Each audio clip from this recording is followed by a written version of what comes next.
Hey, Yekcyr.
Don't make me do it. I'm ignoring all the signs. I see right through it. You're gonna make me do it.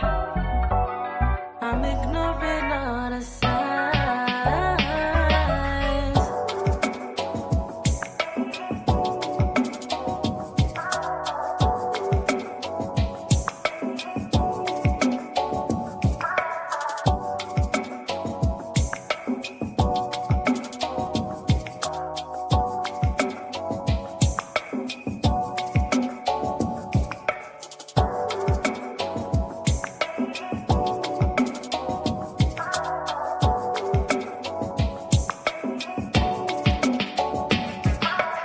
See right through it. Don't make me do it. I'm ignoring.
Shalom, shalom, family, shalom. Before we start, can I get a one if I'm sounding good?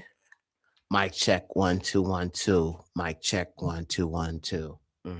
Hey, mic check 1 2 1 2. Mic check 1 2 1 2. Hey, mic check 1 2 1 2. Mic check 1 2 1 2. Give me a 1 if I'm sounding good, yo. Good? All praises, all praises, all praises. So I wanted to come on here and talk about this new documentary that I'm working on right now. I told you guys I was working on something. So the thing is, I don't know if I'm going to be able to put this on YouTube. I feel like this is too dark for YouTube, honestly. If I do put it on here, it's probably not going to be the full thing, like the full extent of the film. Like, you feel me? I'm probably going to keep it exclusive on Patreon just because I feel like this film is just going to be way too dark and it's going to reveal way too much about these folks. You feel me? So I'm going to go ahead and I'm going to drop the trailer for this. This is something I'm going to be working on. It's definitely going to take some time to put this together. I just started it like last week. So, you know, I'm at the very beginning stages of this. Nyaka says she saw the trailer. Yeah, the trailer is already on Patreon. I still have to put it on here, but I'm still trying to wait and see because I don't even know if I can put this movie on YouTube, to be honest. So, by the way, if you're on Patreon, I also dropped the full Candace Owens documentary. So if you didn't, I've been uploading a lot of stuff on there. So I did another episode of Everything, Never Forget They Lie. I did another episode of that. Then I did the Candace Owens thing, and then I dropped the trailer. So I've been dropping a lot of exclusive stuff on there. Sometimes I don't know if you guys are getting like the notifications or whatever, but it'll usually email you or just notify you through the app. So I've uploaded like a whole bunch of exclusive stuff in the last few days. I've just been busy. That's why I haven't really been on here. If I'm not on here, I promise you I'm busy. I'm working on something. I don't know, man. For me, it's just hard to just sit and not do anything. Like I'm used to keeping myself busy. I'm used to just creating or making, even if I'm making memes or I'm doing a post or something, I always keep myself busy, bro, where I don't have like a lot of idle time to just sit around and just my mind gets distracted and then I, don't get stuff done. I try to make every day count, you know what I'm saying, to the best of my ability, you know what I'm saying? So look, let me go ahead and show you guys this trailer, bro. So again, I don't know if I'm going to be able to put this on YouTube. So it might be only on Patreon, but I will see. Maybe I can do like a more watered down version of it. But like I said, I feel like the full movie, like I'm not going to be able to put it on here. But to the people who don't know, that might be wondering because I mentioned it. I'm going to go ahead and show you the trailer. Here we go. Drop fire emojis if you're messing with it.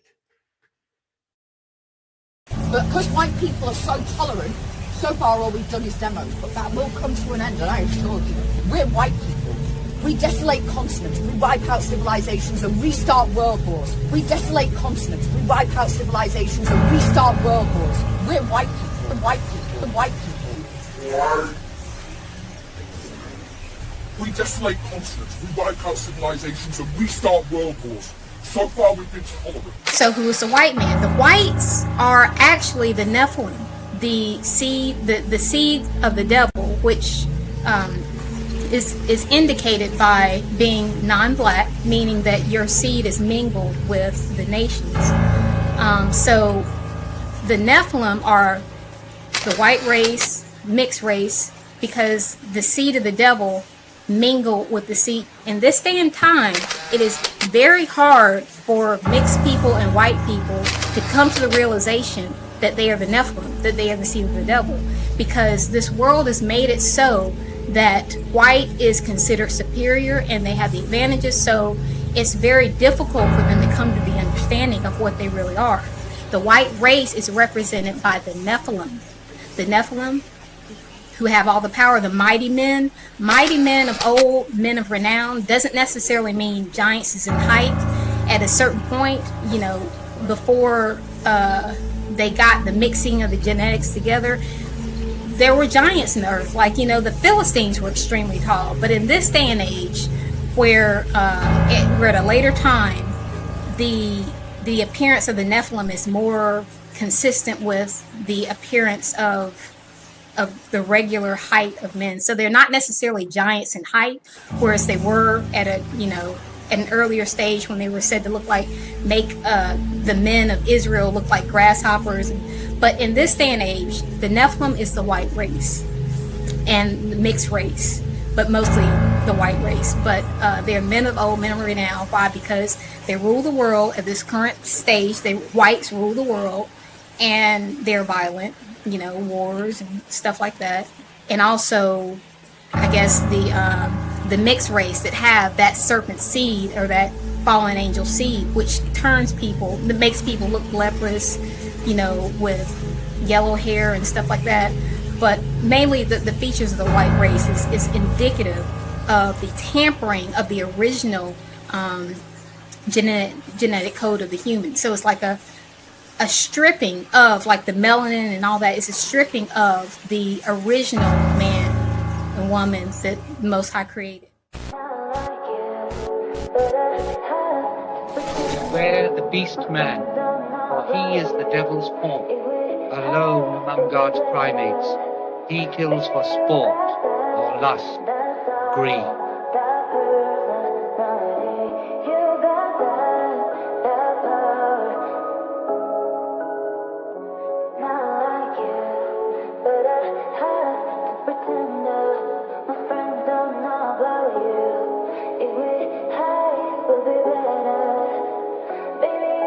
Beware the beast man.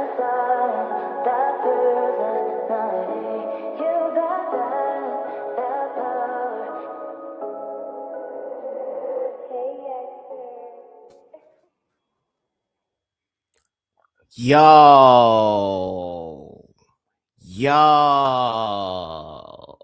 Oh man.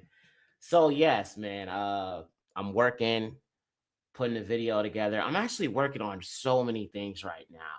Dennis is here. Shalom, brother. There's a lot of things I'm working on. Like I have some videos that I'm doing that are, like I said, that I have put up on Patreon, and then I have some videos that I'm working on that I'm going to be putting up on here. I think I'm going to try doing some pre-recorded stuff, because it really helps when, you know what I mean, like when it comes to like putting out these videos and like putting them together real quick and just like doing episodic kind of things. So I'm going to try to do some more pre-recorded stuff. I know I do a lot of lives, but I really enjoy like editing, because when I go back and I look at the editing and just how put together it is, and then if there's not going to be no technical issues, those are all things that I just be kind of like seeing, and I just be like, you know what, maybe sometimes I should just do pre-recorded stuff, you know what I mean? That'll still be good. The editing will be on point, you know what I'm saying? Nice visuals, and I can do all of that stuff when I'm editing versus me not being able to do it live like right now. You feel what I'm saying? Like I have sound effects, but it's just not the same, bro. Sometimes I enjoy editing things because I could just work behind the scenes and, you know what I'm saying, put things on. Sometimes going live for 4 or 5 hours can be kind of exhausting. You know what I mean? Especially if you're doing it pretty regularly, giving a lot of energy to it. Sometimes it can be kind of exhausting. So, I give myself enough time, obviously to spend time with my family and all of that, but at the same time to be able to pour out and give people what they need. But I don't know. And then on top of that, I also want to say, like, somebody said that they try to watch my videos, but they're just so long. You know what I'm saying? 3, 4, 5, 6 hours. Listen, I understand some people may not have that kind of time. You know what I mean? Some people, but typically some people watch me at work. Some people kind of listen to me as a podcast, which is kind of cool, which is what you can do, you know what I'm saying, in those type of instances. But, I just wonder if maybe I cut my videos down to like less than 30 minutes, less than 20 minutes, just short little episodic videos. Like if I do a video about scriptural Torah stuff or something of that nature, just be a quick, straight to the point video. So I think I want to try that, because I've poured so much time into like going live. I barely really, at this point, my channel is known for lives. Like I barely do uploads. You feel me? So I don't know. I just want to kind of try things a little different. You know what I'm saying? Go down a different road. as far as how I can do this, because I can spend more time kind of working on my craft, owning my craft. You know what I'm saying? No technical issues, no microphone issues. Like the last live I did, bro, I didn't even know. I was just talking because I forgot to do the mic check. 1, 2, 1, 2. Mic 1, 2, 1, 2. Totally forgot to do it. And like I went back and listened to it. I didn't even read the comments, bro. Everybody said that I was sounding so distorted. So, you know what I'm saying? All of that. I was just like, And honestly, I get personally irritated, y'all. Danya Die, what's up? Aki. Donovan's here. Shalom, shalom, shalom. Sam Gator. Oh, what's good? What's good? All praises. Queen Raya is in the building. Shalom, my sister. All praises, family. All praises. Welcome back, everybody. Now, we got a whole lot of new people in here who probably didn't see the trailer. So if you're just coming into the chat right now, shout out to you. Please hit the like button. Also, give me a 1 if you did not just see the trailer for the Bloodline of Cain. Because the purpose of this is for me to come live and talk about this film. But I just don't think I can put it here on YouTube. I'll try. I will try my best to keep it, you know what I'm saying, G-rated and all of that. All right. But I just don't think, I think the territory I'm going to be getting into, I'm going to be talking about serial killers. You know what I'm saying? Like the propensity with them to serial killer, you know, how they descend from a murderer. Like, bro, it's so deep. And YouTube just don't let me do certain things. Okay, all of y'all didn't see it? Okay, all right, look. I know y'all came in later, you feel me? But it's all good. I'm going to play it again. Okay, all of y'all didn't see it. Okay, fair enough. That's a good chunk. Sometimes the long lives don't be seeming that long in the moment. They really don't, sis. They genuinely really do not. And I enjoy them. Don't get me wrong. I enjoy that atmosphere, that, you know what I'm saying? Just like right now, y'all comment, I respond. Like, right, you feel me? All praises. So I do enjoy that. And I'm not going to take that away completely. I'll still be going live from time to time. But I think in you know, especially when it comes to the direction my channel is going, I do think it's going to be important to be making more content to put on here, especially when it comes to bringing out what I've been bringing out, and then everything else, even when it comes to the law, even when it comes to Torah, even when it comes to helping our people see things. Like, I just feel like I have to pump more out, you know what I'm saying? And I can do that better if I, you know, instead of it just being like one live, right? Take that time to put it into a short video, 20-minute video, 30-minute video, just a short, quick session for somebody who might got 20 minutes, 30 minutes for their lunch break, right? 30 minutes for their lunch break at the plantation. Boom. You got time to watch this real quick. Bang, you got it. You feel me? So I don't know. I want to try doing more short form content, still informative, still full of meat, and you know what I'm saying, and all of that. No bones, all praises, still get full, but it just won't take you 4 or 5 hours to get that meat. You know what I'm saying? No diddy. To get the meat of the word, you feel me? To get hot bashad the bod. All praises to the Most High. Pilot says, you've been shadow banned. I'm subscribed with the bell on. I haven't received any notifications for you at all. Well, that's typically how it goes. That is typically how the algorithm is. And that's why sometimes I kind of just, when I go live, the thing about the algorithm is it's always changing. And when you don't go live, y'all know I had left YouTube for a good chunk of time, bro.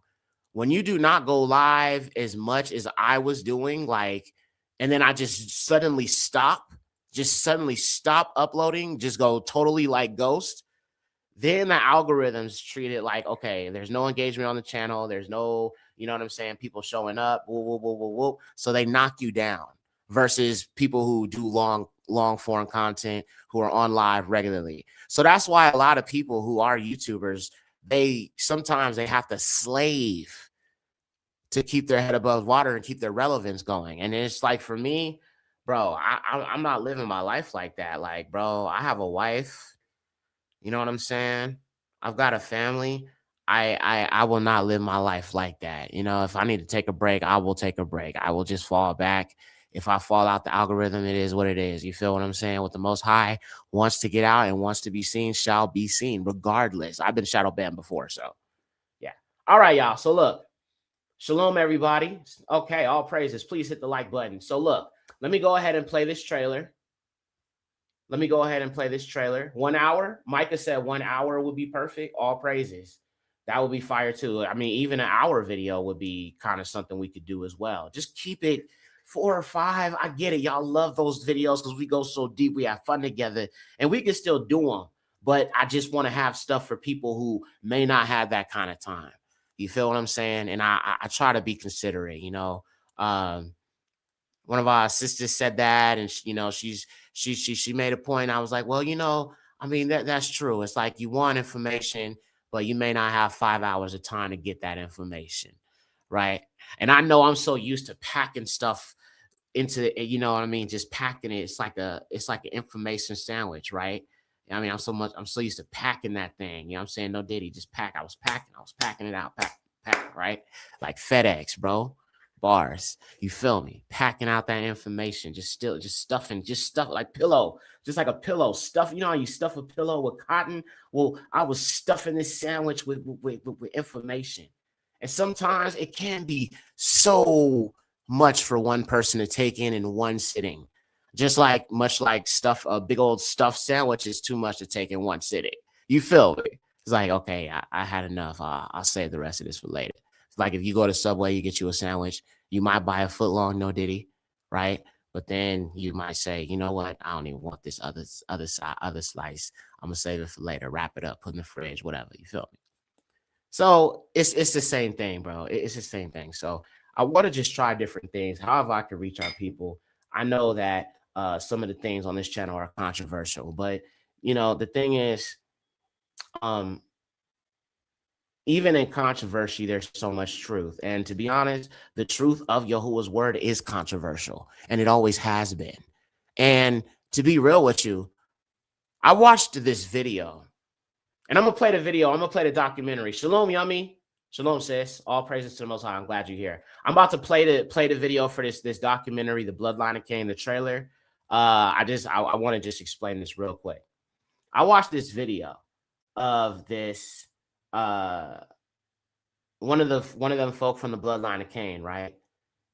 And he was a person who was so-called Torah observant, and now he's a full-blown atheist, right?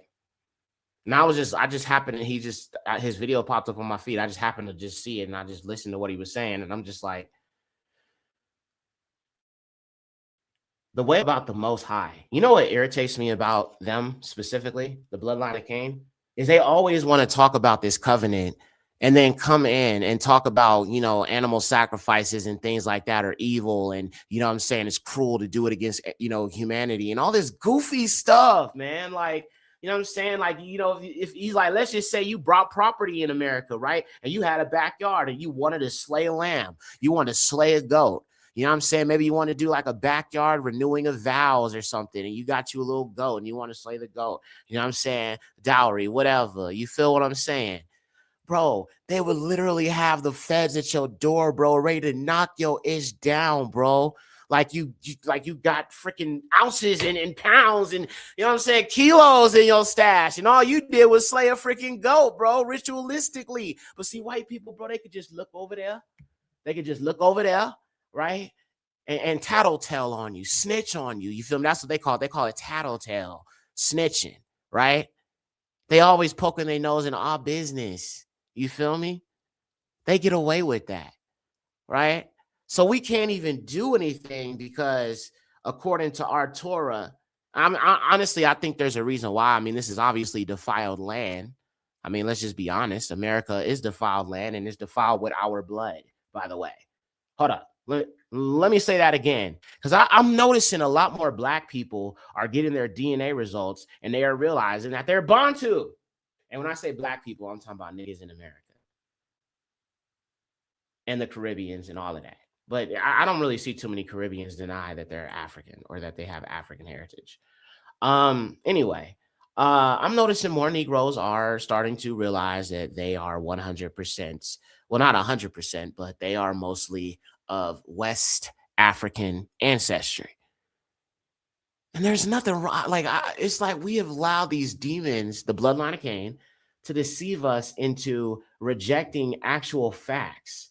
All these revolutionaries, all these black people that were speaking, you know, in favor of blackness and being Afrocentric, But now you got niggas who want to separate from that. See, this is what happens when we allow ourselves to be conquered over and over again. So listen, let me go ahead and play this trailer. Give me a 1 if you have not seen the trailer to the Bloodline of Cain. One more time. I need to get a head count. We got some new people in here since I played it.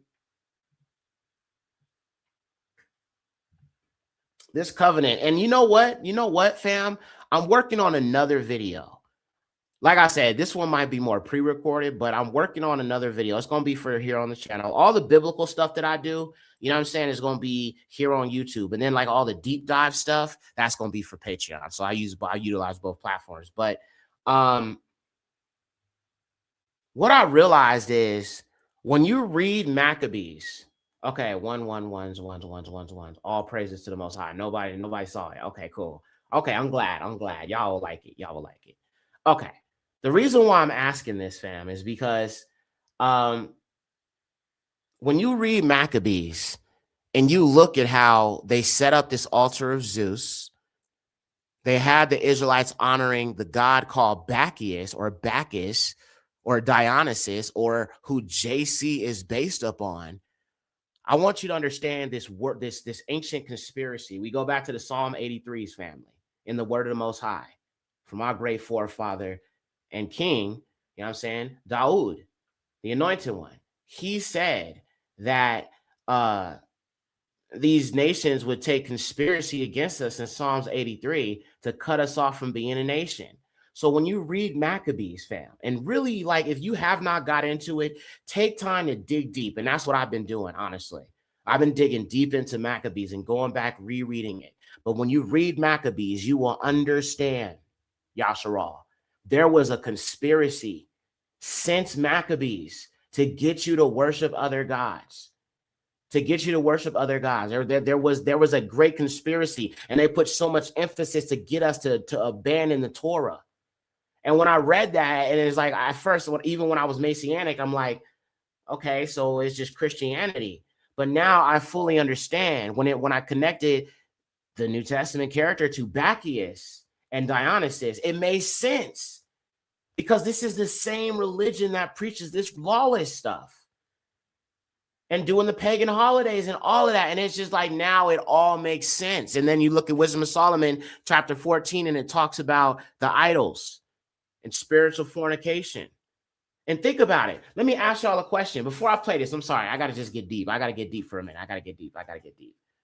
One of the worst things that a wife can do to a woman, brothers, even I could attest this as a married man.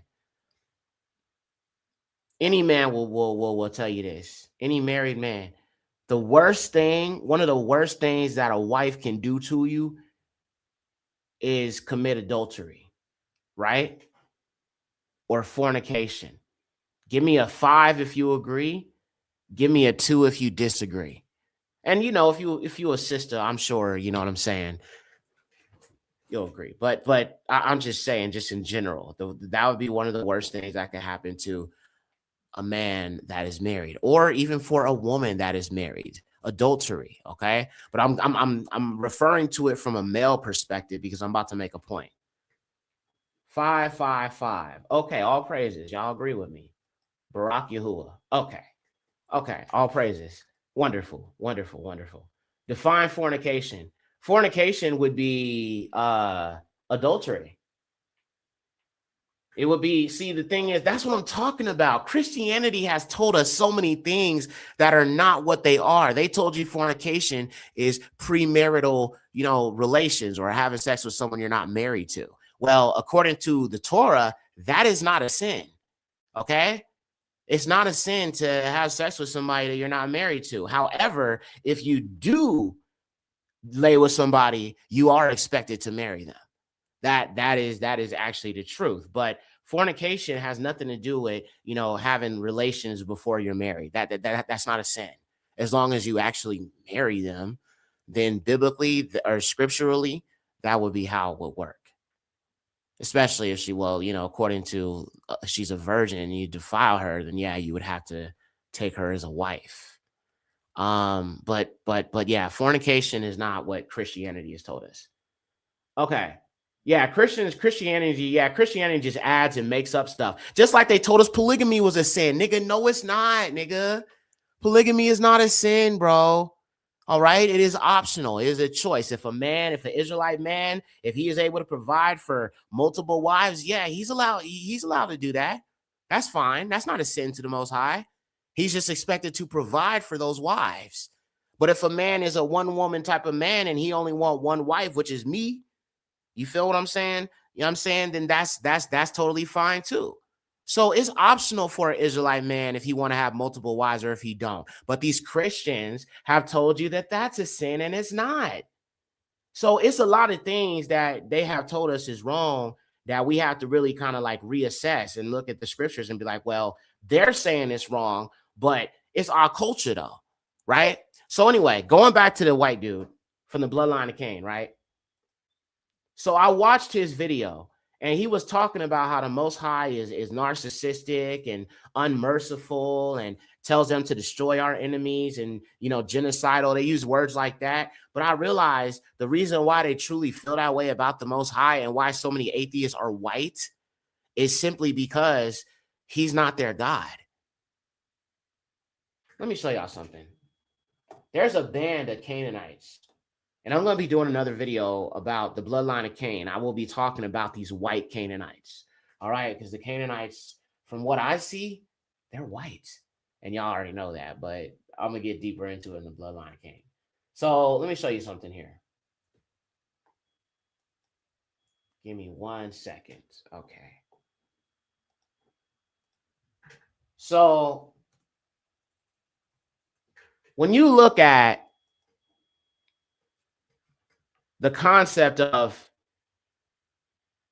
Cain, the descendants of Cain, there's a band called Avenged Sevenfold.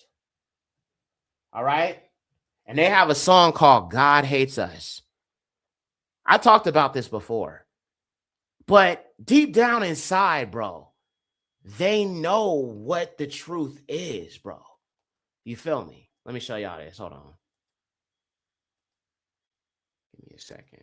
All right. Avenged Sevenfold. And they're from my state, Cali.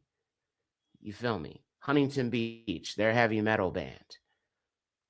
But they have this song called God Hates Us. And Avenged Sevenfold goes back to the one of the part of the curse that was up on Cain, that if somebody were to hurt him or harm him, it would be 7 times the penalty. Is this, I mean, when I used to wonder about that, right? Like that was a question that I had. Here, let me show you on the screen real quick. All right. So this is the band here, Avenged Sevenfold. And like I said, they have a song called God Hates Us. Let me see if I can pull that up.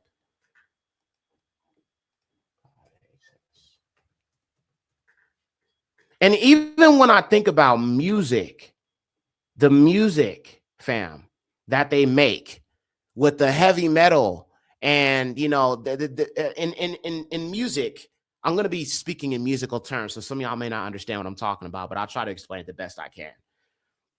There's a certain chord structure I know of that people utilize called a tritone. And there's one that's used called the devil's tritone. And it's used a lot in horror music. You know what I'm saying? Especially when you listen to like the piano and like Michael Myers and stuff like that. When you listen to heavy metal music, there's something in the frequencies that channels demons in people. I'm sure you guys have seen, like, you know what I'm saying, those bands, and you know what I'm saying, like Ozzy Osbourne chewing a bat's head, you know what I'm saying, on stage. And this is what I'm saying. I have to get so deep into this, and I don't know if I can do it here on YouTube in this film, because it's you know, like there's just so much that's tied to this. And even the imagery I might want to use, I know YouTube is not going to allow. So I'm probably going to blur some stuff out, cut some stuff out. But like I said, I'm going to try my best to get it on here. But it probably is just going to be on Patreon. I might just do like a shortened version of it, you know what I'm saying, on here, a YouTube safe version. But I don't think it can be the full film. But let me show you. So this is the song called God Hates Us by Avenged Sevenfold. That is the name of this band. And it says, Total nightmare, total nightmare. You want to hear my side? You need to drown to know. With all the times that hurt me, to F you, I built a wall with your blood to show. Quote, God saves us all. God hates us all. Total nightmare, total nightmare. Nothing to heal, no one to break. Pills roll now, there's nothing to take, nothing to trust, no one to fake. You'll find our suitor that is best if we just know our place. My infiltrated mind, my lacerated soul, it took me years, create me, control you. So, I mean, look, the bridge, lure, a bag of grapes, and unaliving. Love, hate, fear. You better take your time. Lure, okay? A bag of grapes and unalive. You better take it slow, because when you seek the one, love, hate, fear, there's nothing left to show. So they're telling you in this song, this is their nature. This is their nature. And that's what this film is about. Here we go, fam. Drop the fire emojis if y'all rocking with this. But because white people are so tolerant, so far all we've done is demos, but that will come to an end, and I assure you. We're white people. We desolate continents, we wipe out civilizations and restart world wars. We desolate continents, we wipe out civilizations and restart world wars. We're white people, white people, white people. We desolate continents, we wipe out civilizations and restart world wars. So far we've been tolerant. So who is the white man? The whites are actually the Nephilim, the seed of the devil, which is indicated by being non-black, meaning that your seed is mingled with the nations. So the Nephilim are the white race, mixed race, because the seed of the devil mingle with the seed. In this day and time, it is very hard for mixed people and white people to come to the realization that they are the Nephilim, that they are the seed of the devil, because this world has made it so that white is considered superior and they have the advantages, so it's very difficult for them to come to the understanding of what they really are. The white race is represented by the Nephilim. The Nephilim, who have all the power, the mighty men of old, men of renown, doesn't necessarily mean giants in height. At a certain point, you know, before they got the mixing of the genetics together, there were giants in the earth. Like, you know, the Philistines were extremely tall. But in this day and age, where we're at a later time, the appearance of the Nephilim is more consistent with the appearance of the regular height of men. So they're not necessarily giants in height, whereas they were at an earlier stage when they were said to make the men of Israel look like grasshoppers. But in this day and age, the Nephilim is the white race and the mixed race, but mostly the white race. But they're men of old, men of renown. Why? Because they rule the world at this current stage. Whites rule the world, and they're violent. You know, wars and stuff like that. And also, I guess the mixed race that have that serpent seed or that fallen angel seed, which that makes people look leprous, you know, with yellow hair and stuff like that. But mainly the features of the white race is indicative of the tampering of the original genetic code of the human. So it's like a stripping of, like, the melanin and all that. Is a stripping of the original man and woman that the Most High created. Beware the beast man, for he is the devil's form, alone among God's primates. He kills for sport, or lust, greed.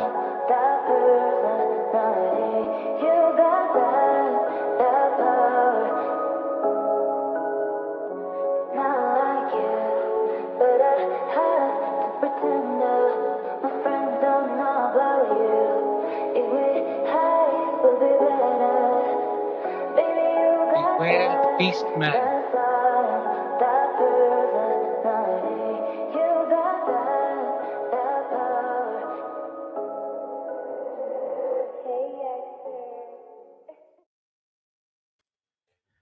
Yo. So that is what I'm working on. I had just started working on this probably like last week. So, you know, I'm still in the very beginning stages of this. It's a very, very, you know, open thing. But yeah, so look, I want to show you guys something here. So we're just talking about these rock bands from like the 80s and like these punk rock bands, right? Well, when you look at these bands like Kiss, right, where they have like the paint on the face and, you know, the tongue sticking out and stuff like that, I think a lot of them were embodying the Nephilim, because you will oftentimes see them with like red hair, blonde hair, blue eyes, like right here, the very feminine, androgynous kind of look and aesthetic that they were kind of pushing back then right here. Like they were looking like men. I mean, you know, like looking like women, men looking like women, right?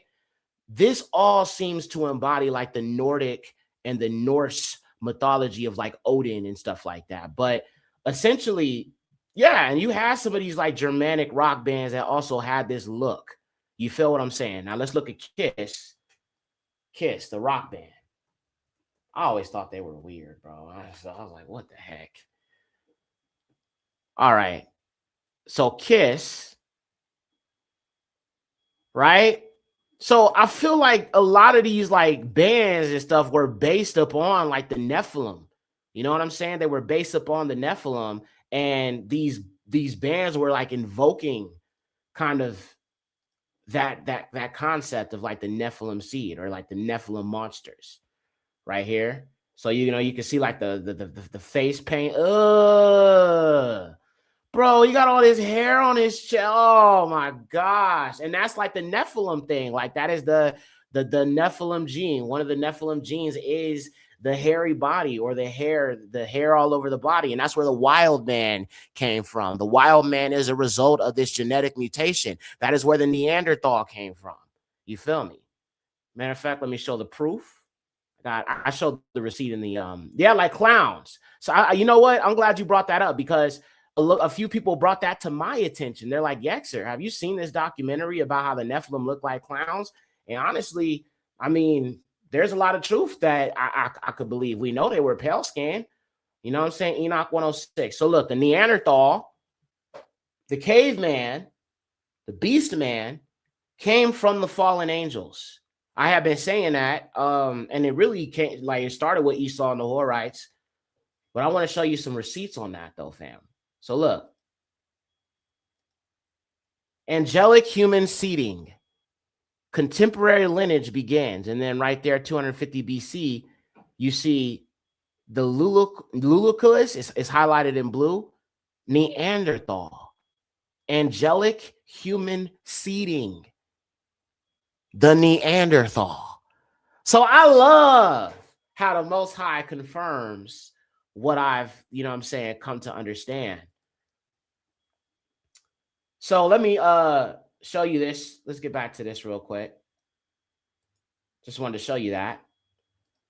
But, bro, he's got hair all over his body. Oh, my gosh. Oh, Father, help us all. Oh, Father, help us all, family. Father, help us all. That is nasty. That is nasty. Bro got a whole shag Persian rug on his chest. Does history go back that far? To be honest with you, sis, whenever I see them mention 150,000 years, 200,000 years, I chew up the meat and spit out the bones. No, I do not believe history goes back that far. I just think heathens just make that stuff up to give themselves an expansive amount of time to establish their lies. They have to push history further and further back to try to establish their lies and their narrative. So whenever I see it, I laugh. Just like when they tell me that the earth is a spinning ball of love, right? A spinning water ball. You know what I'm saying? But yeah, so right here, you have Kiss, right? And then you look at the Neander Valley in Europe. This is where you get the word Neanderthal, okay? Neander Valley is where you get the word Neanderthal. And this is where it's close to where the Caucasus mountains would be. And this is where a lot of these individuals will even tell you that they came from. So Neander Valley is where you get the word Neanderthal. All right. And I've already shown you guys like several examples of like the Neanderthalitis. I talked about the different the deformations that came from this gene that was inherited through the Nephilim. I've shown you people with 6 fingers, 6 toes. There's actually a whole family in the Philippines that also has this genetic mutation. Let's see here. Oh man, it's something called polydactyl. Right here, look. And you can see this guy, he's got some melanin in his skin, but 6 fingers.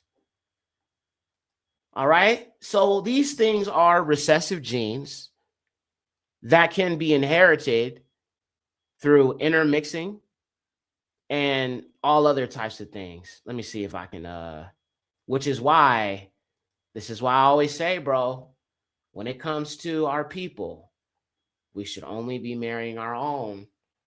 Our people don't like to hear that, but this is why. This is why. The Torah was given to preserve and protect us because the Most High loves us. So if he told us not to interbreed with these other nations, I understand why. And oftentimes, yes, there can be some genetic recessive faculties that can stay dormant within a generation and show up like 3 or 4 generations later. And you would be like, whoa, how far back does that go? Genetics play, you know, I honestly, in studying this, fam, I've had to kind of understand a lot about genetics, and a lot of what I thought was true is not. You know what I'm saying? Because I had a very first surface level understanding of like melanin and development and melanocytes and production of melanin and how early it starts, so on and so forth.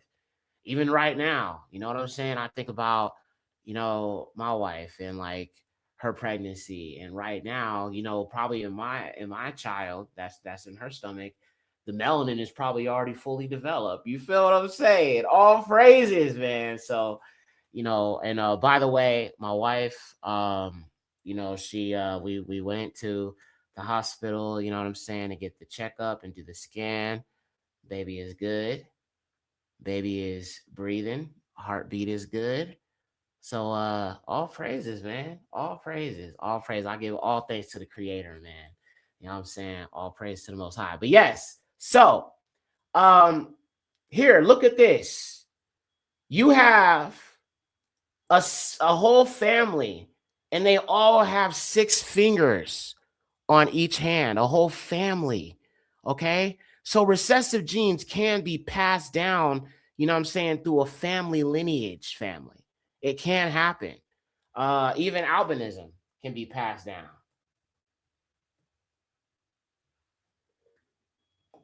Okay, look right here, you got a whole family, and these are Asian people, I think. Yeah, Asian people with albinism. We talked about that before. We've talked about how when you look at some of the people who have you know, the leprosy in like some of these Pakistani countries or these Middle Eastern countries, people who you typically see with, you know, some type of melanin in their skin, melanin in their skin, right?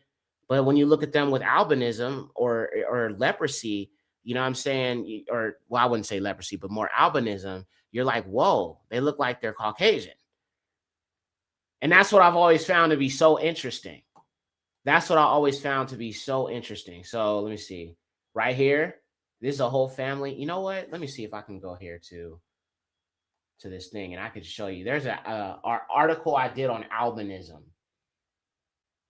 Let's look at this. Let's get into it. Let's get into it, though. You feel me? I'm here. Please hit the like button, fam. Okay. Please hit the like button. Now, when it comes to Cain's descendants, y'all, they have a natural propensity for violence. It's just in them. Yes. Do I believe people are born evil? Yes, I absolutely do. Because of bloodlines, bro.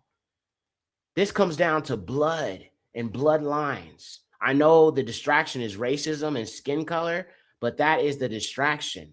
This comes down to blood and bloodlines. All right. So let me show you this real quick.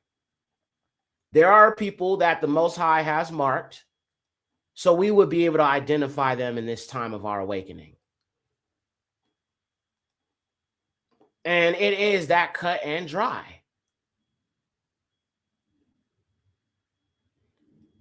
Now, these are people from India.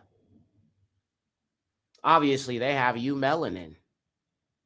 Obviously, they're of some Adamic stock here. There's Adamic stock. But I will say that some of them are intermixed with, you know what I'm saying, other types of people, which is where the straight hair comes from, which is also a Neanderthal gene. So there's been some intermixing that has taken place, especially when it comes to colonialism. All right. You know, when you look at the tribe known as the Yamnaya, let me show you them real quick. And like I said, everything I'm talking about before you guys at this moment will be brought forward in this documentary. So if you're trying to understand things more, it will be more of a comprehensive breakdown. All right. So the Yamnaya tribe, which is these people, let me show you, who were said to be very tall and very barbaric. Okay, a very barbaric tribe that committed genocide in Europe, wiping out all these indigenous populations. We could think of colonialism and how the same thing was done. But what this particular tribe did, who were said to be giants, huge, tall giants, blue-eyed, blonde hair. And they say that's where the blue-eyed recessive gene came from. And then in America, they were talking about that they found the bones of like blonde children that were descendants of giants, blonde hair, blue-eyed children that were descendants of blue-haired or Salaki, not blue-haired, blue-eyed, blonde-haired giants. And there were also red-haired giants. And these are all a result of genetic mutations that created these things. So when we talk about the children of Cain family, and we talk about the people who have been cursed and have been totally separated from the Most High, not just by spiritually, not in a spiritual sense, but you see that there is no spirituality there. I've been to a white church before, and I've been to a black church, grew up in a black church, but I've been to a white church too. Nobody worships like black people, especially not them. You know, if you go to, shout out to any of our people that have ever been to Hebrew Fest or, you know, one of our French Fest or whatever. That's what I meant to say was French Fest, not Hebrew Fest. Hebrew Fest is their version, the descendants of Cain. It is their version of, you know, celebrating the Most High and, you know, all of that, right? That's their version. And typically when you look at the Hebrew Fest, you see a bunch of the bloodline of Cain and people who are interbred with them or intermixed with them or have children with them, right? Those are typically the you know what I'm saying, the environment. And what they do is they invite one token black Hebrew artist, one token black person, so they can be like, well, we're not racist. Hebrew Fest. Let me show y'all. I've never been to it, wouldn't go to it, bro. I'm just like, man, if I'm going to a fest, I would go to French Fest. Yep, right here. I mean, it's basically a freaking hippie fest, bro. I mean, that's what it looks like to me. It looks like something that they would have done at like Burning Man. It's like all these people who I see at Hebrew Fest look like they would probably be at Burning Man out there in the middle of the desert, you know what I'm saying, dancing in circles with no rhythm. Like that's typically what I think of. But these are them folk that have their own festival, right? But there don't be a lot of black people there. And like I said, they'll have artists perform, but they typically have like one black artist that's a Hebrew Israelite just to perform. So they can be like, well, see, we're not racist. We got other type of people, even though it's mostly them. And like I said, those who marry them, right? Now, let me jump back over here. So when you look at our event, which is Fringe Fest, the way we worship, the way we sing to the Most High, it's a vibe, bro. And that's why people are drawn to us. They're just drawn to us because we just have that. We were made to worship the Most High, especially the tribe of Judah, bro. The tribe of Yahudah means Yahuwah, Yada Yahuwah, Yahuwah be praised. Yada Yahuwah. So Yahudah is a combination of Yada Yahuwah. All right? Meaning Yahuwah be praised. So Yehuda means, or Yahudah means Yahuwah be praised.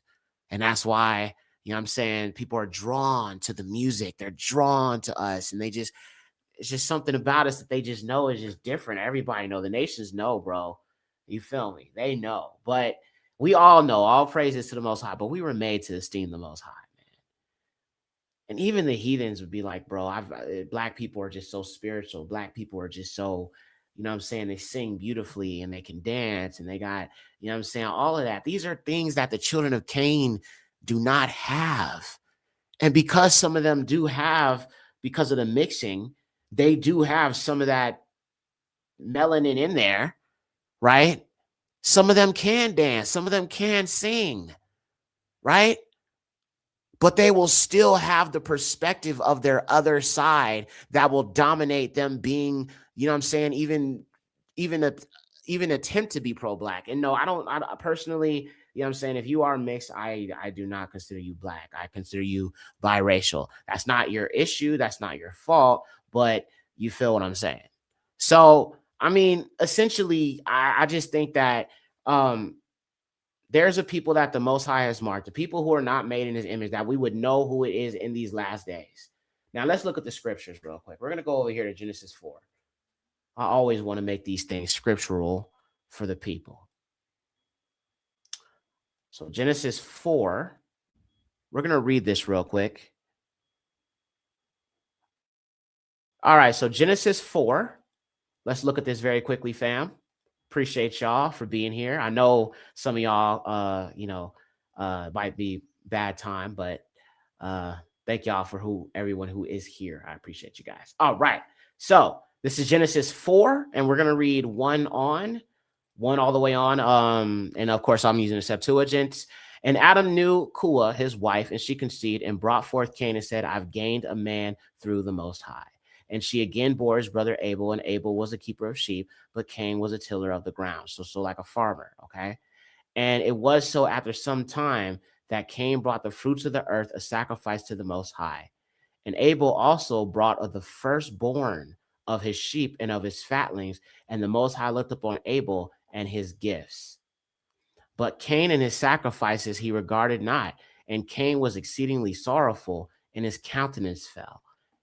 Now, right here, this particular verse, I think when you really, really look at this, I've looked at it in another book called, you know what I'm saying, the book of Adam and Eve. But to be honest, I don't really take that as canon. I mean, at one point I did kind of believe it, but now I just, you know what I'm saying, I look at it differently. However, I believe this part right here is talking about the mark that was placed upon him, or where his color changed right here. Okay, in certain translations, as I've proven, like in the book of Lamech of Cain, it talks about he was marked with this leprosy. So when it says his countenance fell, I believe this is talking about him changing. All right. And we know he was more kind of beast-like. All right. Because when you read the book of, I believe it's Yekcyr, according to the book of Yekcyr and the book of Jubilees, I think he was killed by one of his descendants, Tubal-Cain, because Tubal-Cain mistook him for a wild animal. You feel what I'm saying? So he was probably wild and beast-like, kind of like how Nebuchadnezzar was cursed to be a beast man or a wild man. All right. His hair grew out. His nails became like bird's claws. We'll read that too, and I'll show y'all that. All right. But even in the scriptures, there's Neanderthal, there's wild men, there's all these things that we talk about. So even the scriptures acknowledge that there is a people that fit this even today. All right. So let's keep reading. And the Most High said to Cain, why are you become very sorrowful, and why is your countenance fallen? Have you sinned if you have brought it rightly, but not rightly divided it? Be still, to you shall be his submission, but you shall rule over him. Okay, now look at this. Right here, the Most High tells Cain, he will rule over us. Now, doesn't it say the same thing about Esau? Give me a 1. Doesn't it say the same thing about Esau? That he will rule over us for a time, for a time, for a time, for a time. Yeah. My bad, sis. It was Lamech. Tubal Cain was the son of Lamech. Yeah, it was Lamech. It was Lamech. Yep. Mm-hmm. For a time. So when you look at the scriptures, it's connecting some things here. It is connecting some things. There is some identifying marks that we can look at to understand why this is a bloodline thing. Because people get confused when I say, oh, the Edomites or the descendants of the Nephilim and, you know, all these things. They get confused because they're like, okay, so what are they? And really, this is just a culmination of all these tribes that go back to this Nephilim bloodline, this Lucifer race. You feel what I'm saying? The descendants of Lucifer, going back to the fallen. And this intermix, they intermixed through Ham. They intermixed through Japheth. The only one that they didn't get through was Shem. But unfortunately, you know what I'm saying, that's not even fully true anymore because of colonialism. But let's continue. So we can see that there is a evil nature in Cain. There is a jealous nature in Cain. There's an envious nature of Cain, and there's not favor of the Most High upon Cain as there was for Habal or Abel. All right. Now, when we look at the scriptures when it comes to Jacob and Esau, those similarities are also very much the same. So you can see that there are people who are born evil because of bloodline. They come from an evil bloodline. All right. There are people who are born evil. It is intrinsically in them. And when we're around them too long, we learn to become evil. We learn to become evil. And this is exactly what this whole concept of sympathy for the devil is. This is the whole concept of revisionist history, sympathy for the devil. How many of y'all, oh, Father, I have to bring this up since we talking about the Bloodline of Cain, fam. How many of y'all heard about that dude, Matt Walsh? He's like a conservative, you know what I'm saying? And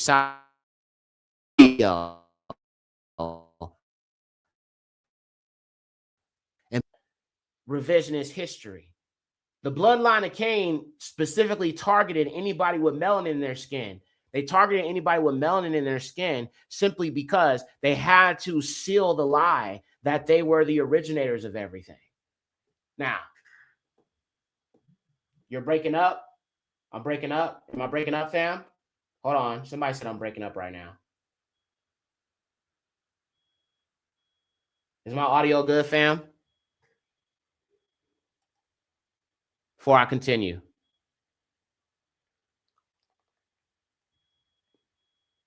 Just want to make sure. Give me a 1 if my audio is Gucci. Okay, I was. Okay, I'm good now. Okay. Barak Yahuwah. Okay, I'll praise it. So, let me show you this. Scientific racism is one way, along with many other things that they created to basically rule over anybody that had melanin in their skin. So I'm going to show you guys a quick little film here. I don't know if I could play the whole thing. This is for educational purposes only. This is not my work. Giving credit to the video. Illustrate my point about the Bloodline of Cain and this concept called scientific racism. And this is where they went to these different continents, these different countries. They took the indigenous people and they would measure their skulls and measure their, look at their physique and do all these things to try to prove them, so to speak. And I say that with air quotations, prove them to be an inferior, type of group of people. All right. And this is kind of how they have been able to pave the way for, hate of, you wouldn't have what you have right now in America had it not been for something of that nature. So look, let me show y'all this real quick, fam. And actually, let me close some of these windows, man. Make this thing run a little smoother here. Give me a second, family. I want Somebody said we was having some audio issues earlier, so I want to make sure we Gucci. You feel me? All praises. Barak Yahuwah. All right, before I continue, I just want to make sure I'm good, fam. All right, so look, let me go ahead and show you guys this. I'm not going to play the whole thing, but I'm just going to give you just a little bit so you can understand what I'm talking about. Now, when I think about this, we're going to watch this clip and then we're going to talk about it. And I'm probably going to do like a poll. All right. But this particular section I'm going to show you speaks of a people who have been cursed from the ground. And when it says cursed from the ground, it means cursed from ha'adamah. And I've talked about this so many times. Y'all know that I broke it down. We'll go back to the scriptures in a minute. But Cain was cursed from the ground of the Most High, cursed from everything that goes back to that creation, because we know when we read about creation, we know that the animals, the trees, everything that was living, for the most part, came from within the ground. Everything that was on the earth, it came from inside the ground. It wasn't just man. It wasn't just man. Matter of fact, let's look at that real quick, fam. Genesis 2. Let's read this.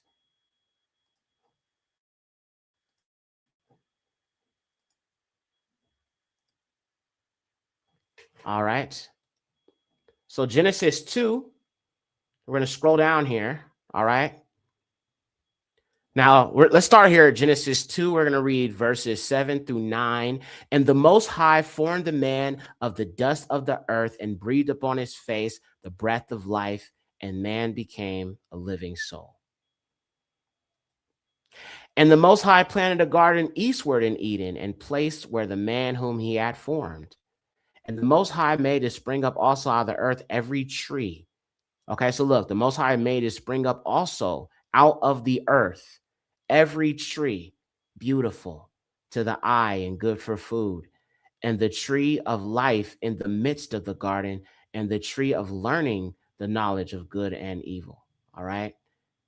So, and a river proceeds out of Eden to water the garden, thence it divides itself into four heads. So we're going to continue on here, and we're going to read about these animals. Right here, scrolling down to Genesis 2, verse 19, and the Most High formed yet farther out of the earth, okay? Pay attention, farther out of the earth, all the wild beasts of the field and all the birds of the sky, and he brought them to Adam to see what he would call them, and whatever Adam called any living creature, that was the name of it. And the Most High gave Salaki, and Adam gave names to all the cattle and to all the birds of the sky and to all the beasts of the field. But for Adam, there was not found a help like to himself. So all the animals, the beasts of the field, everything was formed from that original stock. So when Cain was cursed by the Most High, he was cursed from the ground. Let me show y'all that. Genesis, going back to Genesis 4. So, I mean, that's like a permanent cutting off. Like, that is like a permanent cutting off right there. All right, let's read this. Genesis 4. And we're going to read 9 through 12. And the Most High said to Cain, where is Abel, your brother? And he said, I know not. Am I my brother's keeper? Right? It's just like how we get gaslit. We know what they're doing to our people and these lynchings that continue to take place in the South and other places in the North, apparently. There was actually some lynchings that took place in California out there in San Bernardino County. Crazy work. So they gaslight us about what's going on, and they tell us that it was a side. Okay, that's what they tell us it is, but we know it's not. They gaslight us. They continue to lie to us, and we know it's the feds involved. We know it's the police department. We know it's all of that. Just like the Most High is like, where's your brother at? He's like, I don't know. I'm not my brother's keeper. I don't know. And he just literally just unalived him. Let's keep going. And the Most High said, what have you done? The voice of your brother's blood cries out to me from the ground. Now, pay attention right here. You are now cursed from the earth, which has opened her mouth to receive your brother's blood from your hand. When you till the earth, it shall not continue to give its strength to you. Then you shall be groaning and trembling on the earth, groaning and trembling on the earth. And Cain said to the Most High, my crime is too great for me to be forgiven. If you cast me out this day from the face of the earth, and I shall be hidden from your presence, and I shall be groaning and trembling up on the earth, then it will be that anyone that finds me shall slay me. And the Most High said to him, not so. Anyone that slays Cain shall suffer sevenfold vengeance. All right. Remember I told you about that band, avenge sevenfold? That's what this is a reference to. They know they're the children of Cain. And that's what that song is about, their nature. All right, let's continue. And the Most High set a mark upon Cain that no one found him might slay him. Now, this is easy to figure out. If I'm a black man and I was with a white woman, let's say I was a black man with a white woman, right? Let's say I didn't do anything to this white woman. Is it true? Is it true? Is it true that she can call the police, make up a story, and this system will literally throw the book at me, even though I didn't do jack wrong? Who was that? What's old dude's name? Jason Majors? What was his name? The dude that was with old girl, Jonathan Majors. He was literally on video. The girl was chasing after him aggressively. Jonathan Majors. Yep. Aki right here. All right. Bro was on the way up, bro. Not gonna even lie. You know what I'm saying? He was kind of doing his thing and all of that. He was with old girl, and y'all saw what happened. All right. It was literally on video of this girl, you know what I'm saying, chasing after him down the street. It was on video, right? They ignored all of that, bro, and threw the book at that boy. He lost everything. You feel what I'm saying? Even the situation with Carmelo Anthony. But what if the roles had been reversed? Avenge sevenfold, right? Anything that you do to them, it will come back on you. Avenge sevenfold, 7 times. Whoever kills or slays Cain. So that's why they have this privilege, in a sense. That's why they know the power that they hold. Whew, this is so deep, y'all. This is so deep. But this is what I've come to understand in these studies, y'all. This is what I've come to understand in these type of situations. There was another black woman, by the way, that was found lynched. RIP to that sister. Recently, on Juneteenth, I believe, the day of.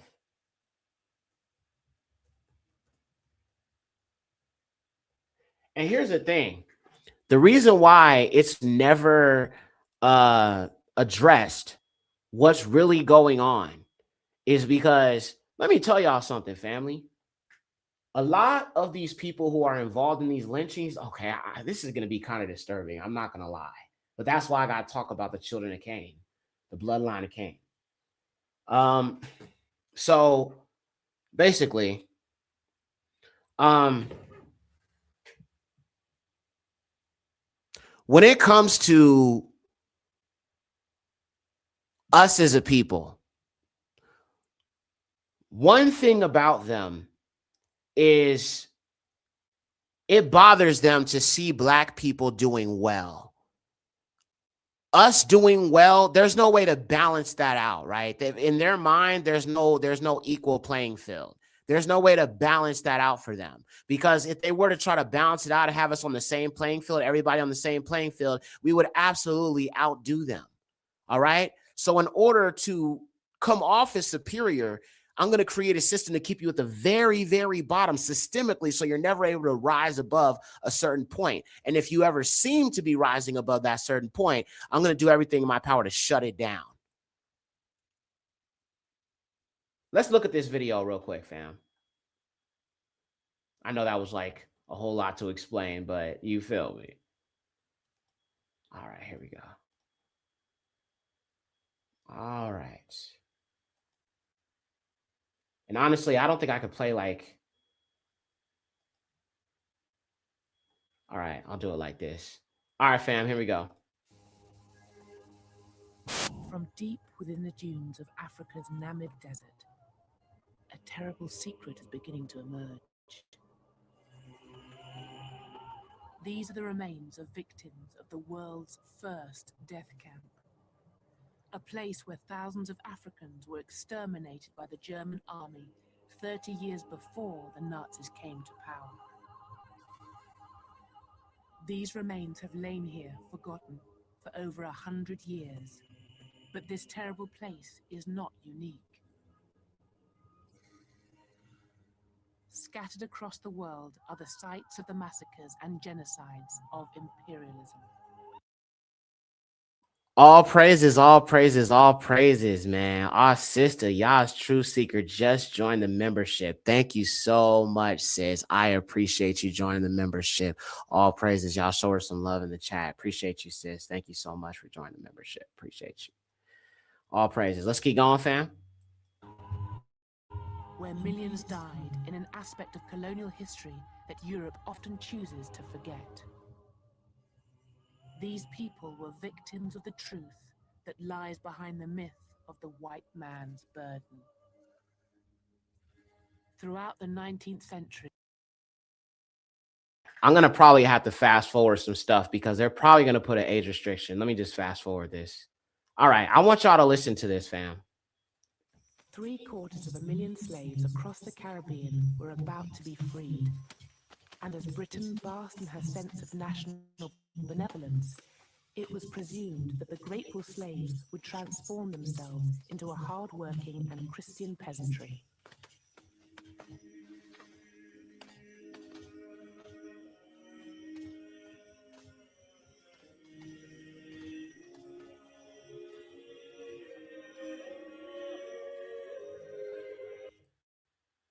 This is Tasmania, on the southern coast of Australia. All right.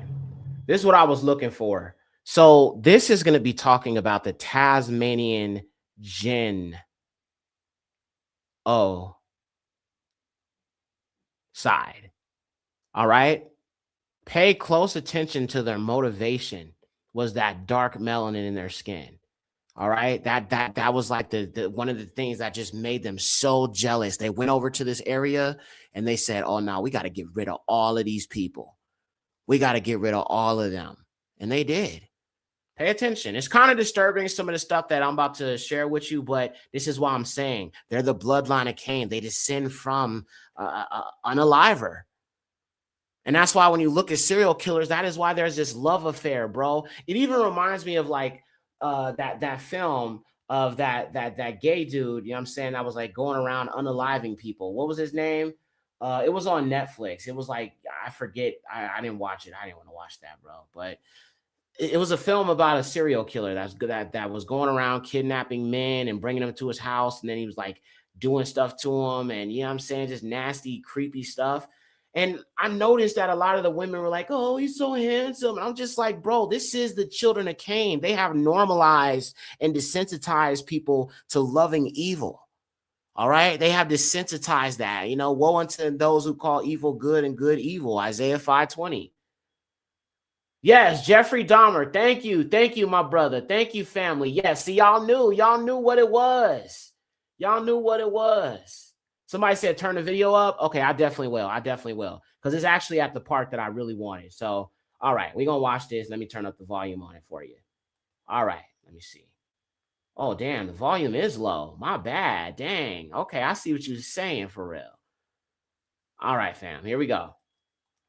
What the British did on this small island was to resonate down through the Victorian age.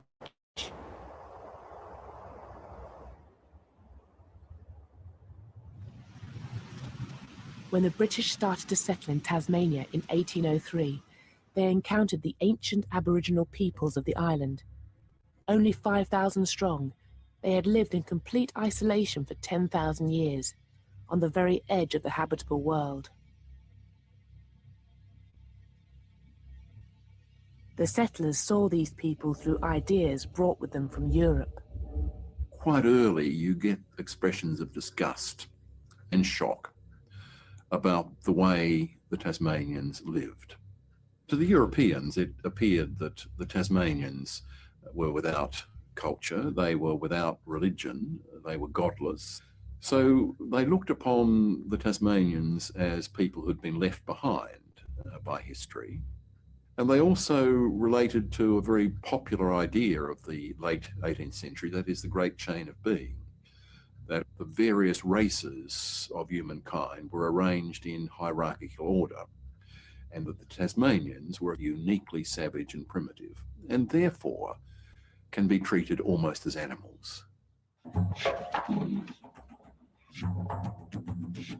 The British set about building a new capital and settling the surrounding countryside, land that for millennia had been the prime hunting ground of the Aboriginals.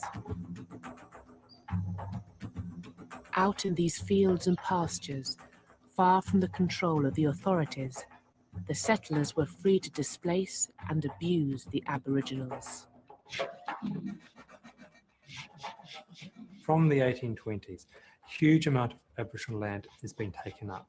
And there is this enormous struggle between Aboriginal people and whites. Of course, it's very hard to document a lot of the settler violence because they know. Okay, so we just looked at that. Shalom, shalom, Shaul, Obadiah, shalom to you. All praise to the Most High Yahuwah. All praises to the highest. Welcome. Now, let's go back here to Genesis real quick here. So the Most High said that Cain was cursed from the earth and would be trembling up on the earth. Let's look at that real quick in the Hebrew, in Ha'abarith. I want you to pay attention to what it says in the Hebrew. Now, whenever it says the ground, there's two words that are typically used in the Abarith text or the Hebrew text. It's either going to be it's going to refer to the like the land or the area, or you know, just like the whole earth as a whole, or it's going to refer back to Ha'adamah, the ground, which is where all creations spring from. So let's look at the text here in Hebrew and let's see what it actually says here. All right, so this is Genesis 4, and we're gonna look at 11 in Hebrew here. All right, and we can get the answer. It says, "Now you are cursed from the earth, which is open her mouth to receive your brother's blood." Now let's just look at the Hebrew here real quick. All right.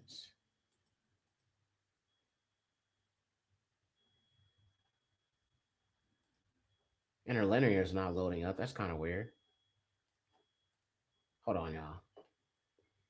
That's kind of weird. Interlinear is not even loading up. Hang on, y'all. Let me refresh. All right, so Genesis 4, verse 11. We're going to just look at this in Hebrew so we can see what it's actually saying. Okay, Barak Yahuwah, there we go. All praises to the Most High.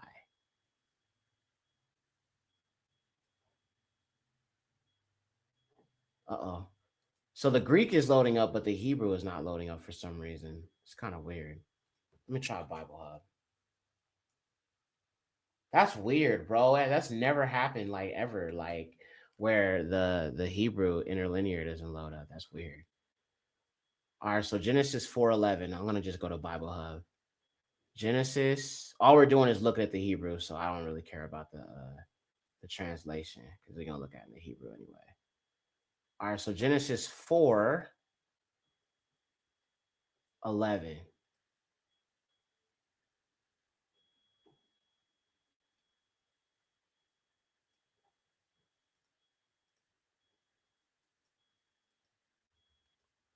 Genesis 4:11.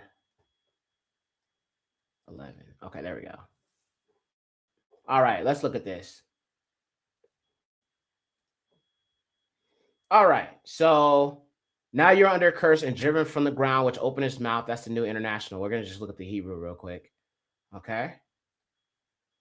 All right. And you are cursed are from Ma'u, Ashar, the ground. Let's go back here. Right here. Okay. This is what I wanted to point out.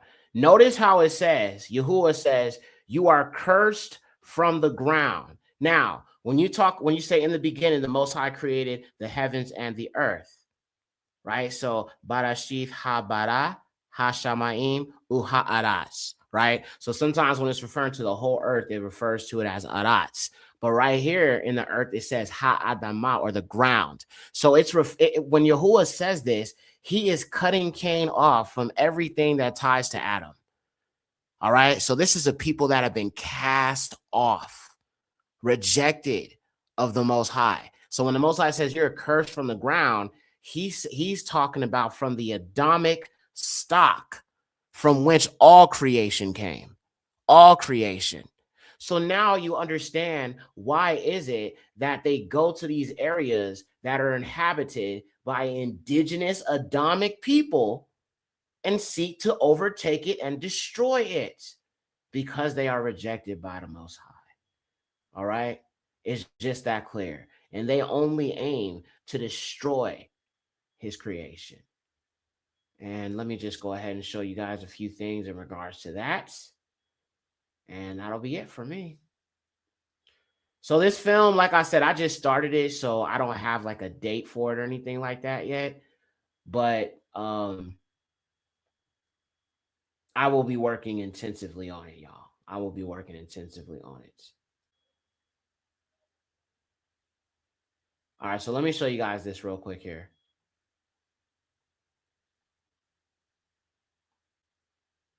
Right here. Okay.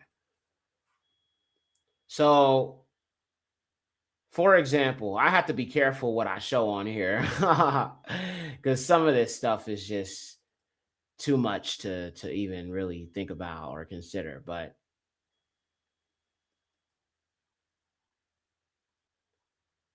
stuff like this, it's just very telling of when I say that there is a people who just have an evil nature. They just have an evil nature in general. I mean, you have to have an evil nature or descend from somebody with the evil nature to even conceptualize these type of things in your mind, to do to somebody, to do to anybody. I mean, I wouldn't wish this on my worst enemies, bro.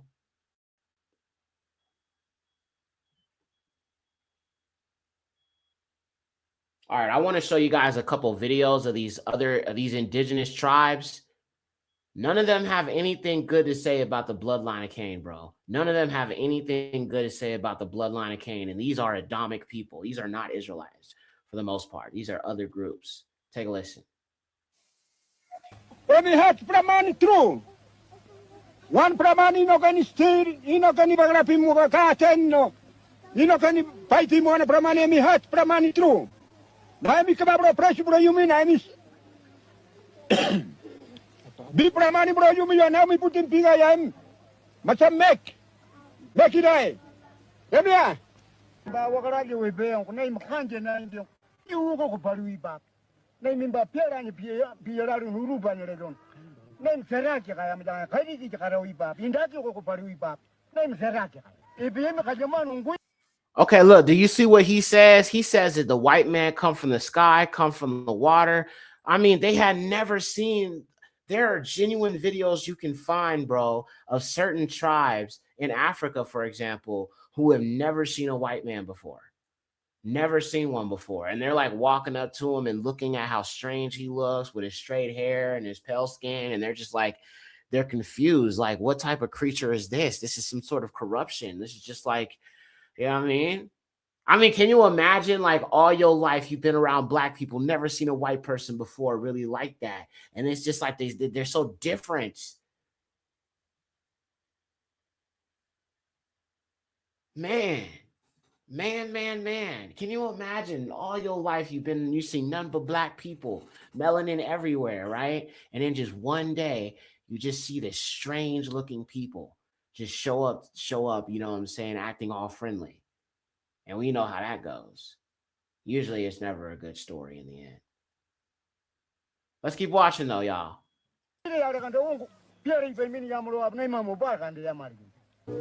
Well, we never kill people to go and look for gold, or we never kill them because they tried to stop us from looking for gold. The only reason that we kill people was simply if we hadn't killed them, they would have killed us and all our carriers, all the people that were with it. The gold had nothing to do with it.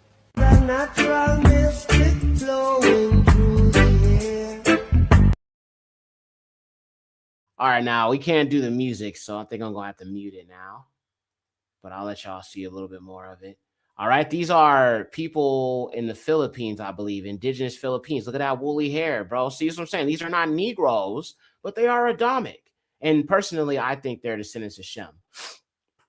We know Shem is, you know, kind of the father of the Negroes.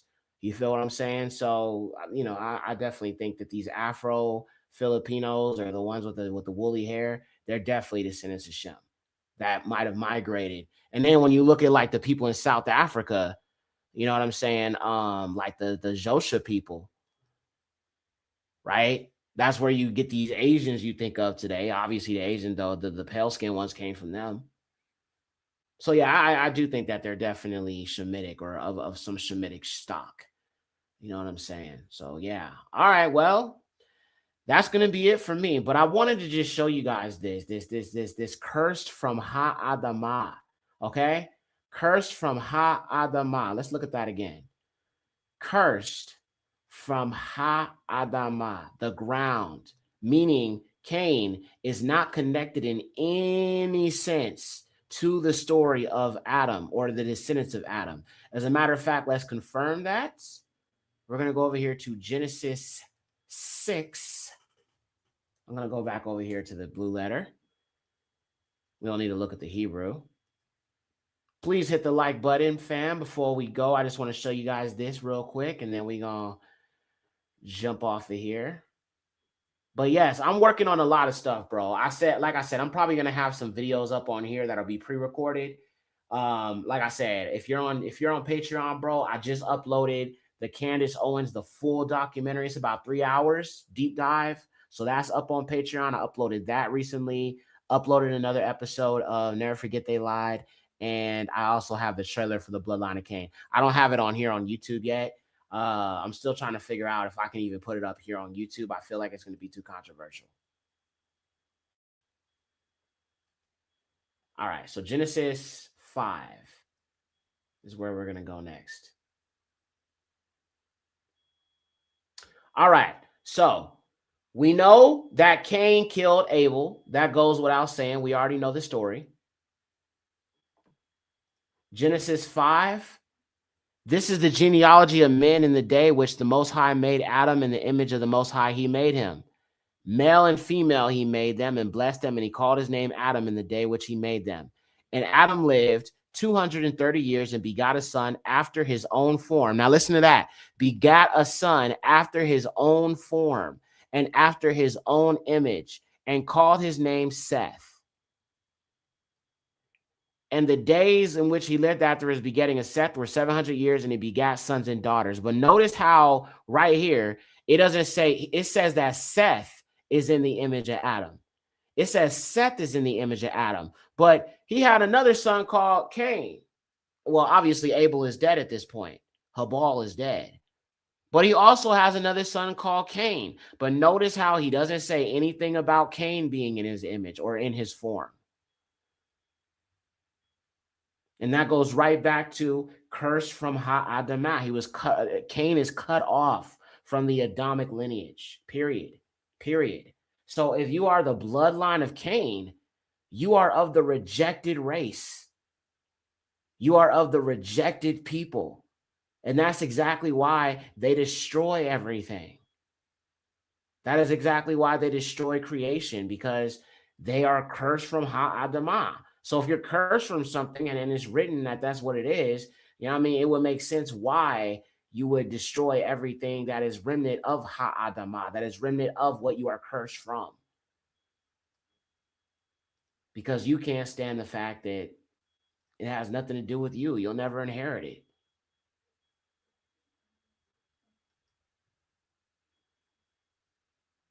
These are all the countries that have been colonized by the Europeans, so-called Europeans. And the reason why I'm saying so-called Europeans is because there were people who were there before them. So it's not even safe to call them the Europeans.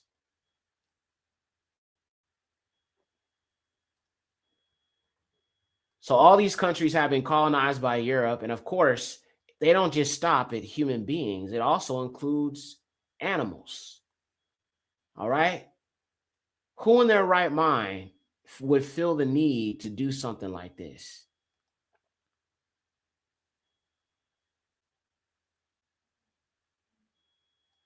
And like I said, the bloodline of Cain does not hide their deeds. This is a people rejected of the Most High. So it's only natural you would destroy everything that the Most High created. His people, other people that are created by the Most High.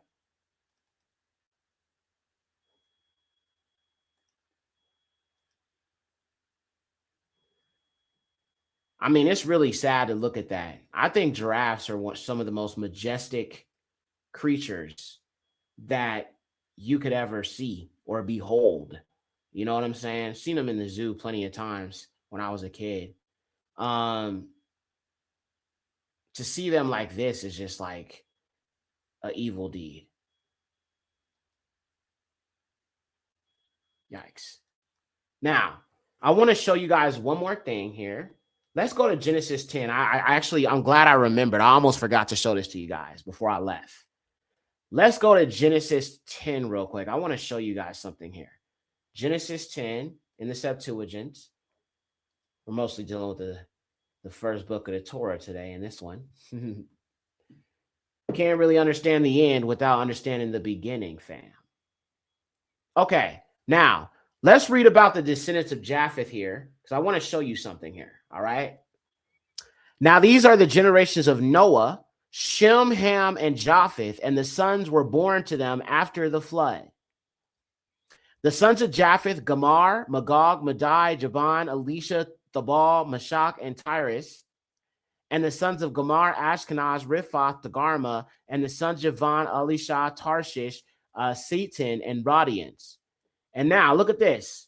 And from these were the islands of the Gentiles divided in their land, each according to his tongue and their tribes and in their nations. Now, this word Gentiles, all right, I want to show you something about this. Somebody type Gentiles in the chat.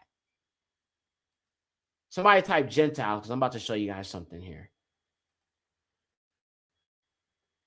Now, the lands of the north, of the far north, are known as the Isle of the Gentiles. There's a reason why I'm bringing this up, fam. All right. So somebody type Gentiles for me in the chat, and I'm going to highlight it. Thank you. All praises. Appreciate you. Son of Jacob, my brother. Gentiles, Gentiles, Gentiles, Gentiles. All right. All right. All right. Okay. Shout out to you. Yes. Yes. Check this out. This about to jack y'all up, bro. This about to jack you up. Y'all ready? Hold on, wait. Now, give me a one. No. Give me a one. Give me a one. Give me a one. Give me a one. Give me a one. Give me a one. If y'all ready. Are you ready, bro? This is gonna be like the end all be all for this particular episode. I'm gonna end it with this. Give me a one. Give me a one. Gentiles, Gentiles, Gentiles. Okay, all right. We're gonna jump in, but I just gotta make sure y'all with me. So y'all gotta give me a one in the chat. Y'all know how we do. All praises. Okay, all praises, all praises. Y'all only Shaq. What's up, my Aki? All right, so let's look at this. So this, you know what? Actually, you know what? I'm sorry, fam. Let me pull it up here in the browser so I can zoom in on it and I can read you this article. So give me 1 sec, fam. Give me 1 sec. I'm gonna pull it up here in the browser. All right. Okay. Barak Yahuwah. All right. So let's read this article, okay? All right. All praises. So Let's read this, fam.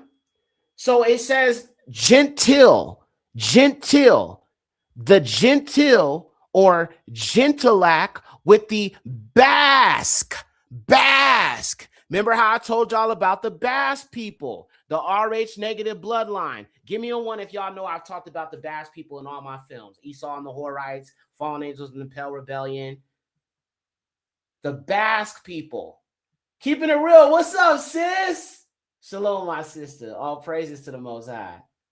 Banya Dai, yeah, you remember? We talked about the Basque people, the RH negative blood, how they tie back to the Indo-Europeans and the people from Atlantis. Yes, the Basque people, all praises. I'm glad my people know what's going on. All praises, all praise, all praise. Of course, Aki. Yeah, you know. All right, so let's keep going. All praises, man. Okay, so the Gentile or Gentilac with the Basque plural are a race of giants in the Basque mythology. The word meaning Gentile from Latin gentilis was used to refer to pre-Christian civilizations and in particular to the builders of megalithic monuments like Stonehenge, the Isle of the Gentiles, the lands of the far north, the Nephilim seed. Bro, I love the Most High's word, bro. All praises to the Most High. Yeah, and sis, like even when you think like in Islam, they refer to the demons as jinn. There was a game I used to play on PlayStation called Tekken, and there's a character called Jinn who's like this hybrid demon, a Nephilim. Hold on, bro. Oh my gosh, bro. I love going live with y'all for real.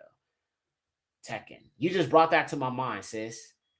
I know you wasn't talking about him, but then you said Jinn. I was like, that's what they call demons. But then, you know, even in that game Tekken, you know what I'm saying? You got this fallen angel hybrid. And I ain't gonna lie, Cuz used to be one of my favorite characters, my nigga. Him and Yoshimitsu. Shout out to everybody that knows, bro. If you know, you know. Yes, Jinn, okay? Who's like a fallen angel hybrid. And he's one of the final bosses you have to fight in the game when you're, you know, playing through arcade mode. Yeah. And Akuma, even Akuma from Street Fighter was like a hybrid or like a half demon Nephilim kind of guy. Akuma from Street Fighter, gang. Yeah, Akuma.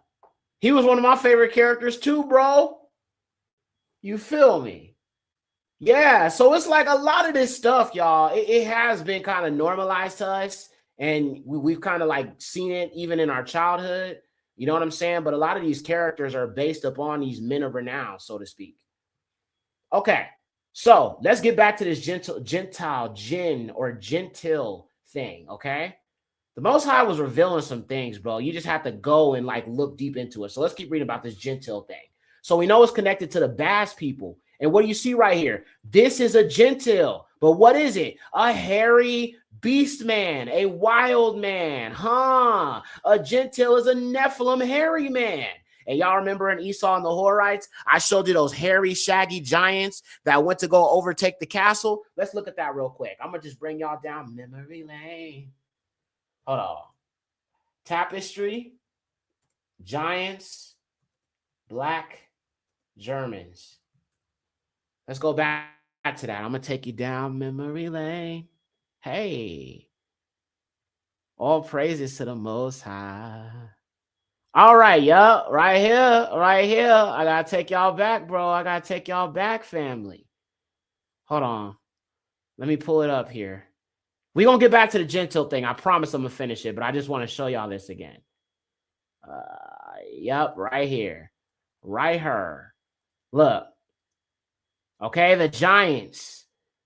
And you can see it's black people, black royalty in this castle. Let me see if I can open this in another page so I can zoom in. Hold on, y'all. Okay, there we go. All praises. Okay, so if you look here, you can see, if I zoom in a little bit more, you can see that there's black people in this castle. Okay, dark people. But then you have these Nephilim or these pale-skinned giants with this hair all over their body. These Nephilim. One of them was carrying like a lion on his back, and you could see how small the lion was. All right. But these are giants compared to these little black people right here. You can see a black man that's got this bow and arrow, you know, trying to slay these giants. Okay. So even these giants were colonizers. And I believe personally that this ties to the Yamnaya. This ties to, you know, the tribe that went to Europe and wiped out so many different groups of people. And what they did is they wiped out all the males and then they graped the women and created that mixed hybrid, you know what I'm saying, race. And that's where the blue eyes came from, which is a genetic mutation. As a matter of fact, blue eyes, their eyes are not even blue. Their eyes have no color and they're actually transparent. Blue eyes means there's no melanin at all in your eyes at all. And so they look blue, but in actuality, they're transparent and there's no color in them at all. This is so deep, bro. All praises to the Most High. All right, so look, I showed y'all this. So this would be what you would consider the Isle of the Gentiles. All right. Now let's get back to this hairy beast man. All right. And finish reading about this gentle thing. All right. So let's keep going. All right. Barak Yahuwah. So let's continue. The Gentiles were refused to refer to pre-Christian civilizations, and in particular to the builders of megalithic monuments like Stonehenge, as I mentioned, to which the other Basque mythical legend in the Marauk are involved too. The Gentle were believed to have lived alongside the Basque people. They were hairy and so tall that they could walk in the sea and throw rocks from one mountain to another. This stone throwing has led to several tales and explanations for ancient stone buildings and large isolated rocks. Even the Basque ball game Pilota is ascribed to these stone throwers. The tradition lives on in the Basque power games of stone lifting and throwing. They did that a lot in like Greco-Roman games and stuff like that. It was like stone throwing and, you know, throwing spears and things like that. Some attributed to the Gentle the defeat of Roland in the Battle of Rossanock, and the Basques defeated the Frankish army by throwing rocks on them. The giants were believed to have created the Neolithic monuments such as dolmens found around the Basque country. So not only do we understand that these Basque people are connected to this fallen bloodline, but they interacted regularly with these Nephilim giant descendant beings. Whoo, it's getting interesting. And it's like, even if you look at Stonehenge, like the Druids descend from the Celts. And the Celtic people are also connected to, you know what I'm saying, alchemy and you know what I mean, like the magical, you know what I'm saying, Kabbalah and theistic stuff. And all of these things go back to Canaan. All right. These all go back to like the cursed seed of Canaan and the Canaanites and all of that. Let me show y'all something else. Look, the Slavs. So if you look at the Slavic people, they have a certain language that they speak. Now, the Slavs is where you get the word slave. And these were white people that went into slavery. Okay? These were white people that went into slavery. But doesn't the scripture say that Canaan was cursed? Doesn't the scripture say that Canaan was cursed and that he would be a slave? Give me a 1. Don't the scripture say that cursed was Canaan and he would be a slave?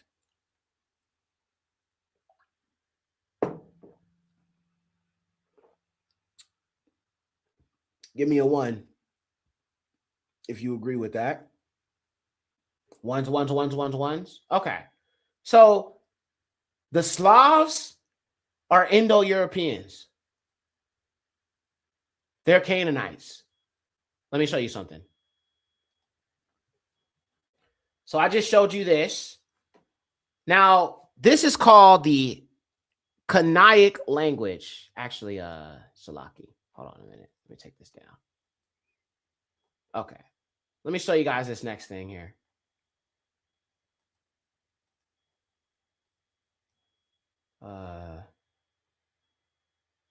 Where's my window at? There we go. All praises. Okay. So the Canaic language, also called the Canaic, Lashon Canaan, or Judeo-Sazek, Judeo-Slavic, is a tentative name for a number of West Slavic dialects or registers formerly spoken by the the JEWS is in the land of the Western Slavs, notably the Shazek lands. So these Slavs are Canaanites. They're speaking a Canaic language, family. And let me show you who the Slavs are.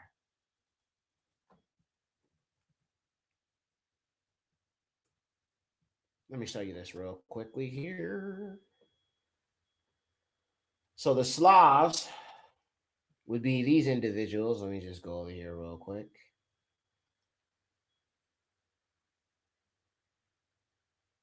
All right. Typical Europeans. All right. But these are actual Canaanites. And that's why they speak a Canaic language. And these are Indo-Europeans. But a lot of them were taken into slavery. Because they're descendants of Canaan. So when you have the descendants of Cain intermixing with the descendants of Canaan, you can understand why there were white people or white giants or Nephilim in the land. You'll understand how that Nephilim seed got intermixed there. But right here, you can see that the word Gentile comes from this word to describe this creature here. And actually, let me finish the rest of this this article here. Actually, I wanted to finish it. Let me jump back over here. Okay. So finishing the last paragraph, it says, there are many structures in place around the Basque country with gentle in the name, generally referring to pagan or ancient places supposedly built by the gentle. Dolmens are, I don't know what that is. Okay. Crazy work. Crazy work. And like I said, you've got a beast man that's connected to this word gentle. Now, one more thing about Genesis 10.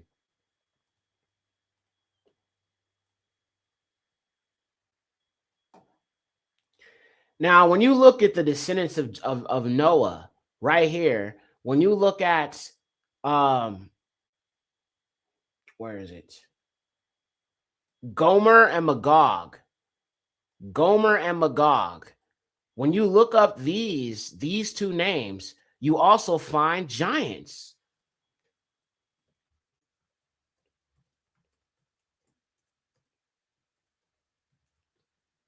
Let's pull that up real quick. And I've talked about Gomer and the Gomerian giants. The Gomerian giants. And we're going to look at them in just a second as well. So in the text itself, there is a lot that is revealed when it comes to what the text says. When you look at Gentile, you think something, but right here. So look, I just typed in Gomer and Magog and look what comes up. Let me show y'all this. I typed in Gomer and Magog and this is what showed up. A blonde-haired, blue-eyed, and red-haired giant. Which look very similar to, like I said, what you described when you think about the Yamnaya tribe. Let me see if I can pull up some more stuff here. Hold on, y'all. Well, I think Gates of Holda did a video on this. All praises. I just saw her thumbnail right here. I might have to watch her video after I get off of here.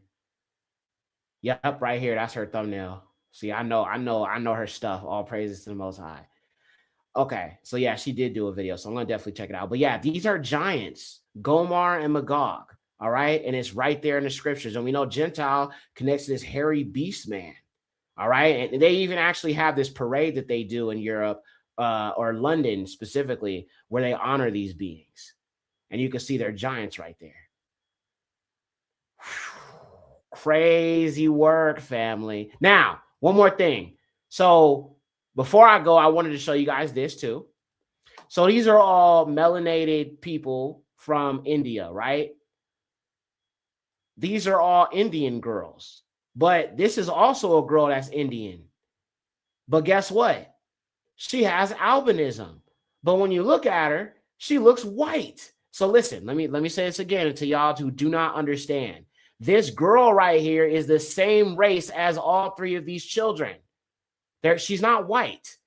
She has albinism, but she looks white. Bro. Oh my gosh. According to the book of Lamech of Cain, the mark of Cain is this. It is this.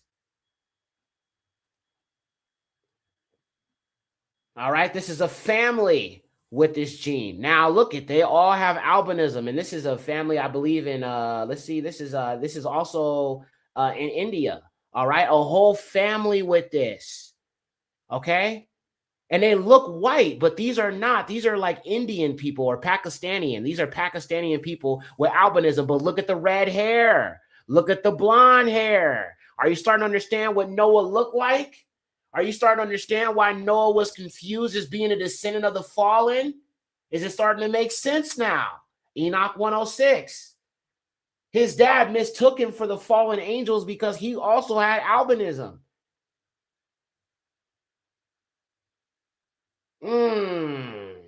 Oh my. Oh my. These are, like I said, these are Pakistanians. These are Middle Eastern people. These are not so-called Caucasians. Continuing on. And this is due to mutation.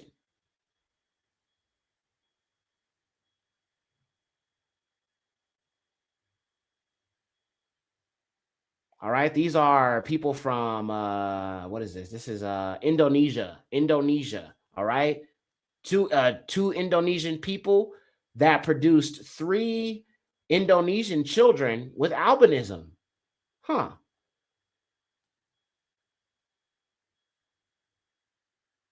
All right, this is a woman from Java. This is her child with albinism. With albinism, family.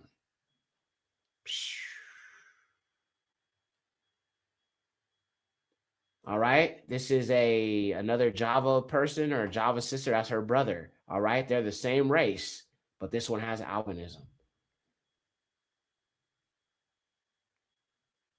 And like I said, sometimes these genetic or recessive genes can be passed down, which is why you see some black people with, like, you know, blue eyes, green eyes, you know what I'm saying? Which, like I said, is really just a form of mutation that can happen in genetics. Sometimes that does happen. Sometimes, like I said, you don't even have to be mixed. Like, you could just inherit these genes through mutation, just random mutation. When a child is born, anytime through that process of growth, you know what I'm saying, new genes can definitely mutate. That is something that's happened, and it is because of intermixing. It is because of a corrupted people. All right, a corrupted people who have mutated genes that some of our people breed with. You know what I'm saying? Unfortunately. Now, let me see. I want to show y'all one more thing before I go. One more thing. I want to make sure I'm checking all boxes here.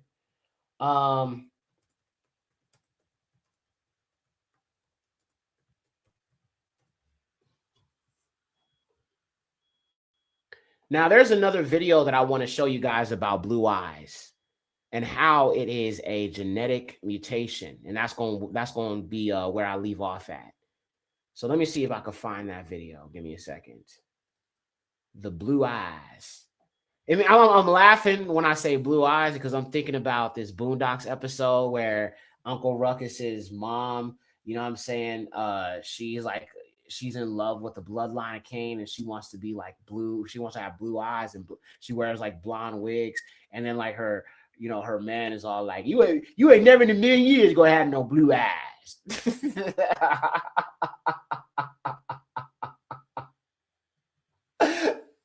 All right, so let me see here. I think I have the video here in this folder. I'll just show y'all this real quick before I go.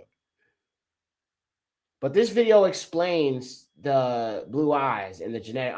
Here we go. Barak Yahuwah the highest. All right, this is going to be the last video I'm going to show y'all, and then I'm going to jump off. And again, this is for educational purposes only. I'm only here to give education. All right? That's it. That's all. All right, fam. Here we go. In the vast timeline of humanity, blue eyes are relatively new.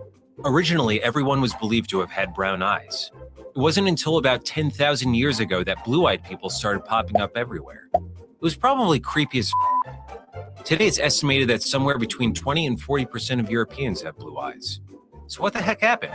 Where'd all these blue-eyed people come from? Short answer, genetic mutation. Here's a quick breakdown. Eye color is determined by the amount of pigment you have in your irises. If you have a lot of pigment, you have brown eyes. Less pigment, green or hazel. And when there's little or no pigment, you get blue eyes. So what causes your body to produce little or no pigments? Genetics. There are up to 16 genes involved in determining eye color, but the two main genes are HERC2 and OCA2. Wow, those sound fun and cool. The HERC2 works as a switch to activate your OCA2 gene. And the OCA2 gene... Shalom, sis. She says, man, I hate I'm just catching this. We'll go back and watch. Kial Boga Bantu Kumkani for all your hard work. May Modimo continue to enlighten you with his wisdom. Thank you so much, my sister, my Bantu sister. All praises to the Most High. All praises to the Most High. Thank you so much, sis. Yeah, sometimes I don't announce when I go live. I just go live, but I feel like this is going to be a perfect video for the people, man. So I'm excited, you know what I mean, about this new thing we doing over here. So all praises. But yeah, let's finish it up, fam. All right, so again, this is just confirming what I've been saying, that this blue eyes, all of these things came from the Nephilim and is a mutation. Let's keep going. Gene activates proteins that produce pigments. If either of those genes are mutated, it stops the chain and pigments won't be produced. I know what you're thinking. How do you explain when two normal brown-eyed parents have a blue-eyed kid? See, that's where it gets a little more complicated. Everyone has two of each gene in their body, one from their mama bear and one from their pop. So if your daddy has one mutated OCA2 gene and one working one, but neither of your mom's OCA2 genes are mutated, then you'd still have brown eyes because you'd inherit the working OCA2 from your mom. But what if both parents have a mutated OCA2? Then there's a 25% chance that you would come out with those lurid baby blues. A hidden mutated OCA2 gene could theoretically be passed down through a family tree for generations without anyone knowing, making Mama and Papa Bear wonder whether they brought home the right cub from the hospital. A study at the University of Copenhagen looked at the DNA of blue-eyed individuals and found that 99.9% of them had a mutation in their OCA2 gene that rendered it useless. This led scientists to believe that all blue-eyed people may have come from one single common mutant European ancestor. So next time you lock eyes with another blue-eyed babe, be nice, because odds are you're distant relatives. Go up and hug them. They won't be scared.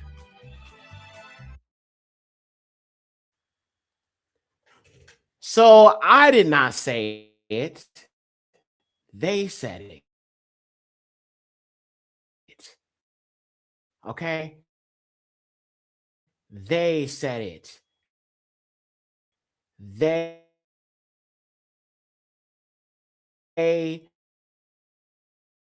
said it.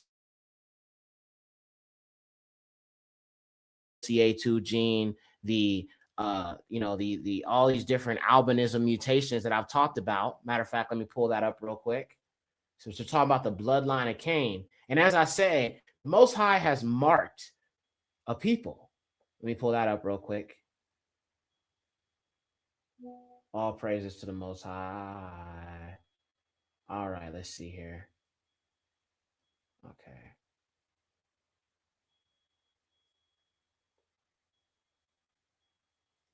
All right, so let me pull this up here so I can show y'all.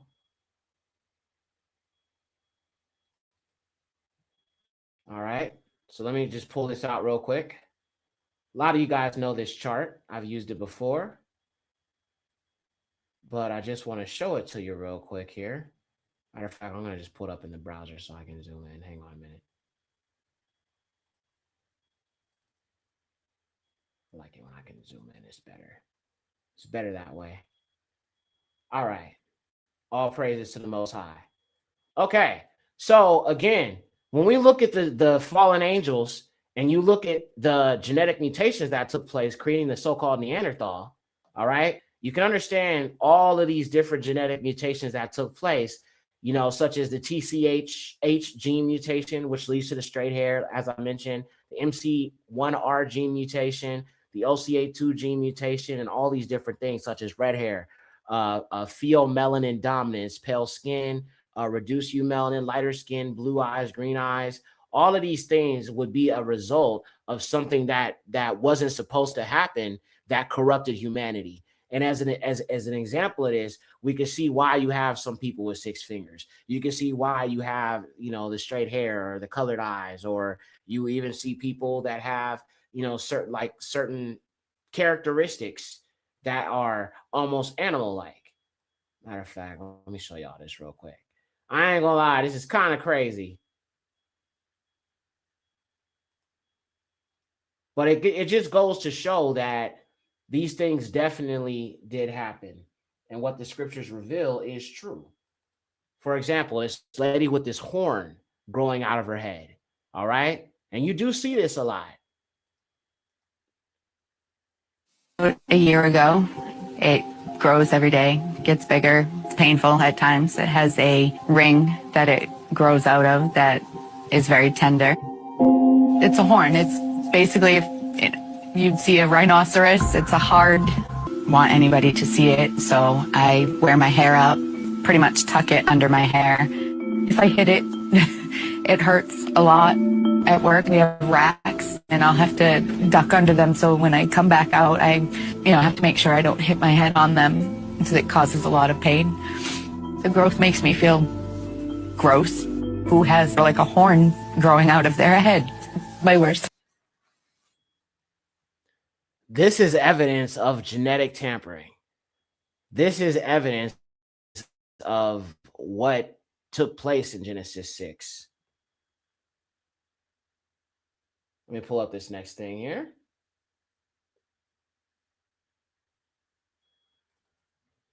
Here's another example of what I talk about when I talk about the corrupted DNA and the intermixing with Nephilim. All right. This is a girl right here that has this like Neanderthal gene, making all this excessive hair. It's almost like a wolf kind of feature. Okay. This is due to genetic mixing. This is due to corruption of DNA. And this is what the children of Lucifer have done. And this is why there is such a desire to dominate nations and intermix, our people with them. And that is the agenda that is being pushed in the modern day. And we see it in movies, we see it in television, more interracial, relationships kind of being, kind of pushed to the forefront to get our people to mix with the demon seed, to mix with, the folks that we're not supposed to mix with it. The Most High specifically said not to do this with. Notice that you don't see them pushing, a white person with a Chinese person. It's always black and white. The bloodline of Cain. Okay, this girl just sits here and just eats raw meat. She went on television, went viral because she just sits there, she just eats raw meat all day long.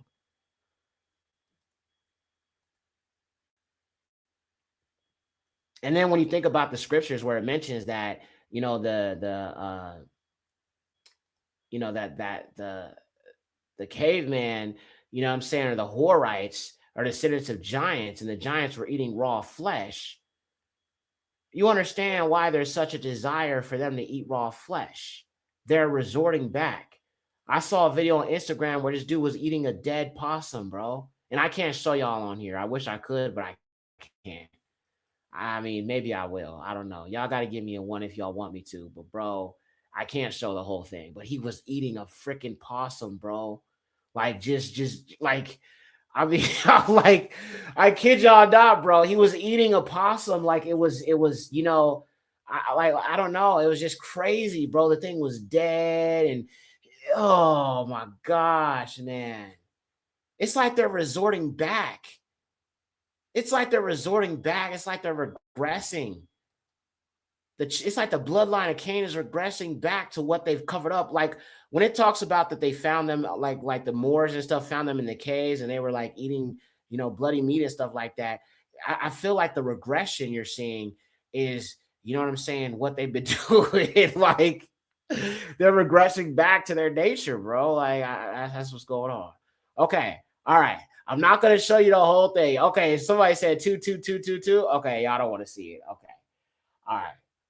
Okay, I won't do it. Y'all don't want to see it. Okay, all right, fair enough. I will not show you. If you don't want to see it, I will not show you this man eating this possum.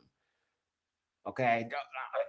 Gummy said she don't want to see it. Some people said tutus too, so y'all don't want to see it, so I won't put you through it. But yes, he was eating a freaking like.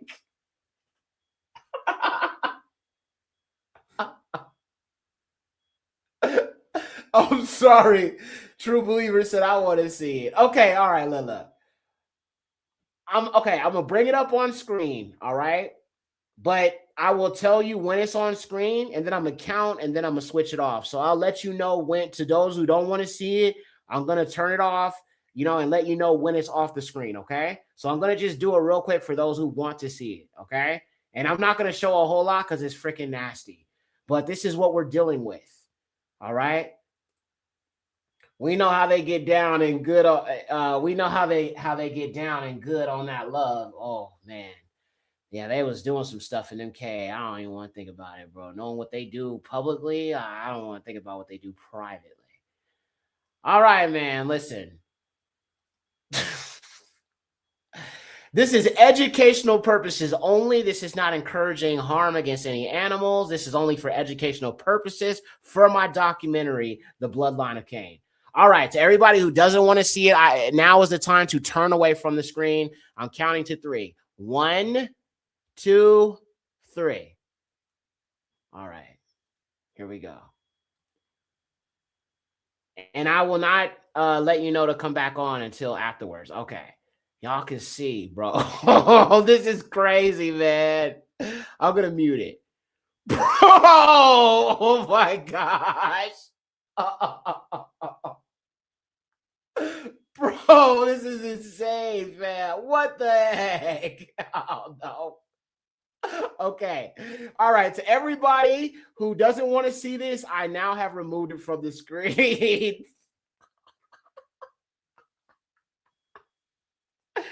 The Most High is allowing us to see their true nature. Okay. Like, the veil has been lifted. The lies that they have been able to get us to subscribe to make us think that we're crazy and gaslight us, that they're not actually barbaric. But now we know that the truth, and there is no going back. Either you're going to see it and see it for what it is, or you're going to just ignore it and just, be in denial. All right. But I can't ignore what I'm seeing with my own eyes. Okay. I can't ignore what I'm seeing with my own eyes. There's another video, but I can't show y'all this, bro. This one I definitely cannot show you. But there's a woman that was given something to eat, and she's literally cleaning a horse's doo-doo. And she literally eats it and then goes right back to sticking her hand up the horse's ass. And I'm just like, bro, what the hell? Like, ugh, dog. That's just, yo. Yeah, man. So anyway, man, the Bloodline of Cain, again, I don't know if I'm going to be able to have it on here on YouTube. I do think it's a little bit too controversial. My other films have been controversial for sure. That's a fact. But this one I think is too controversial, to be real with y'all. This one I think is a little bit too controversial. And I'm not sure if YouTube is gonna like what I bring out. So again, maybe I can do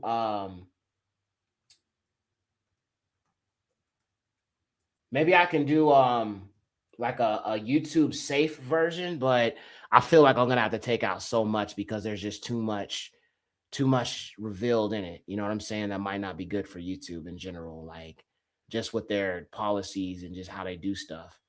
So I'm not sure if I would be able to put it on here, but I'll try my best to be able to do it. But I can't make any promises.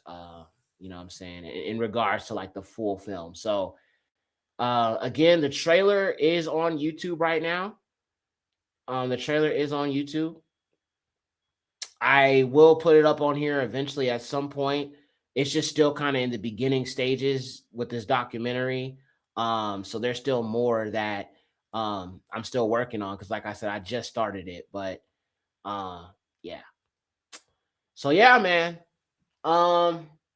If it jumps off, these house niggas gonna underestimate them devils until one takes a bite out of them. Yeah. Matter of fact, I saw another video where this guy, this Caucasian guy was like, let me see if I can find it. Like I said, bro, the veil has been lifted. The veil has essentially been lifted. So now it's like they're regressing, their true nature is being demonstrated and shown. I just don't know how our people could see what's going on right now and still just be talking about, saving them and, befriending them. And it's just like, I just don't understand. I genuinely do not. I genuinely do not. All right, let me see here. But he was like prancing around like he was on some zombie type stuff, bro. Like he was on some zombie type stuff. It was just weird to see that. Let me see. I don't know where I saw the video specifically at. I think it was Instagram, but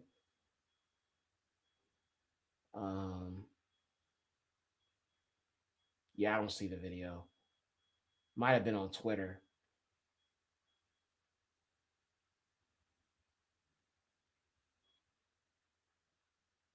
Oh, snaps. Bro, check this out. The Neanderthal gene, or the fallen angel gene. I talked about these people in the Esau and the Horites. I kind of displayed some of them before. But like I said, this is another example of this genetic mutation. This is specifically called hypertrichosis. And if you guys saw my film, The Shaggy, I told you guys that I believe this is exactly what Esau had. It's called hypertrichosis. Dave, allegedly Dave, what's up, my brother?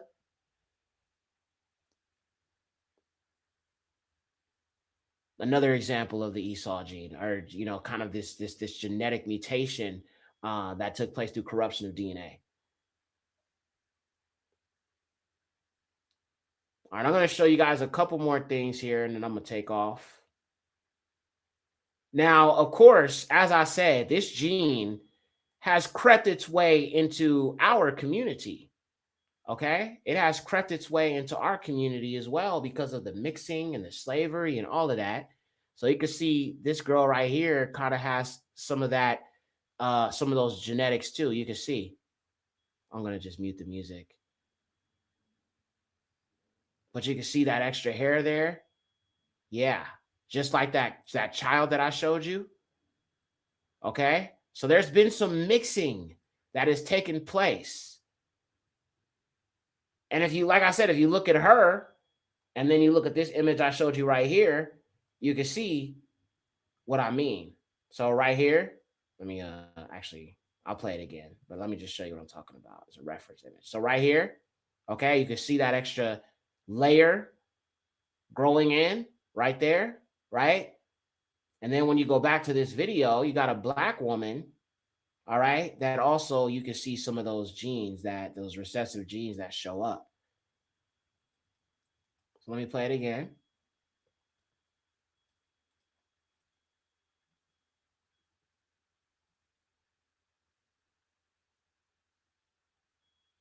And you can see right there, same thing. That extra layer of hair. And you can see the texture is a little different than here. All right. But yeah. Crazy work, man. Crazy work. Crazy work, crazy work, crazy work. All right, well, I think that's gonna be it. Was there anything? Let me just make sure there wasn't I didn't miss anything else that I wanted to show you guys before I leave. I want to make sure I covered all grounds. All grounds. Yep. Mm-hmm. Yeah. Okay. All praises. All praises. All praises. Well, thank you guys again for joining the show. I appreciate you guys. There's a lot that I'm working on right now that will be very eye-opening, I think. Oh, one more thing. I wanted to show this to the people, man. Y'all. So I saw this video of this church, which seems to be mostly an evangelical white church, but they were demonstrating violence against our people, almost like they're indoctrinating these children that violence against our people is okay. So when we're talking about the bloodline of Cain, this is what I'm talking about. Let me download the video real quick so I can bring it up here on the screen and show y'all. Give me a second. I wanted to show this to you guys. I saw this, bro, and it just really bothered my spirit, because it's like these children are being indoctrinated into this way of thinking, like, and it's just insane. But I'm kind of glad that it's being exposed, because now our people understand who our enemies are, and that's important. All right, open. All right, let me show y'all this video. Some of y'all probably, yeah, I'm sure some of y'all saw it. I was just about to say, sis, I'm sure some of y'all saw it online. It's kind of gone viral. All right, check this out.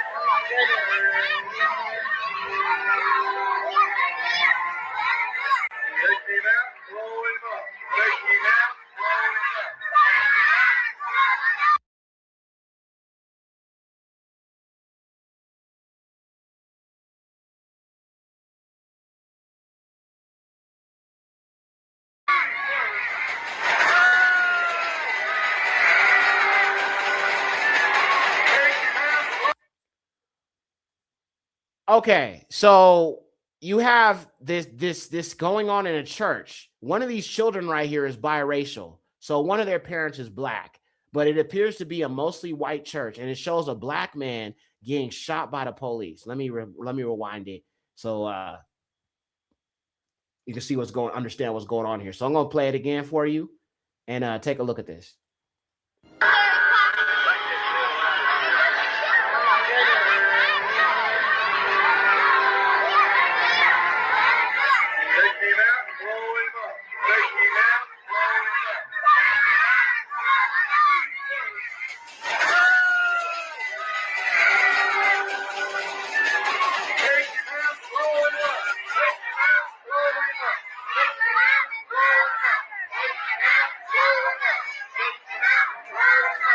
Take them out, blow them up.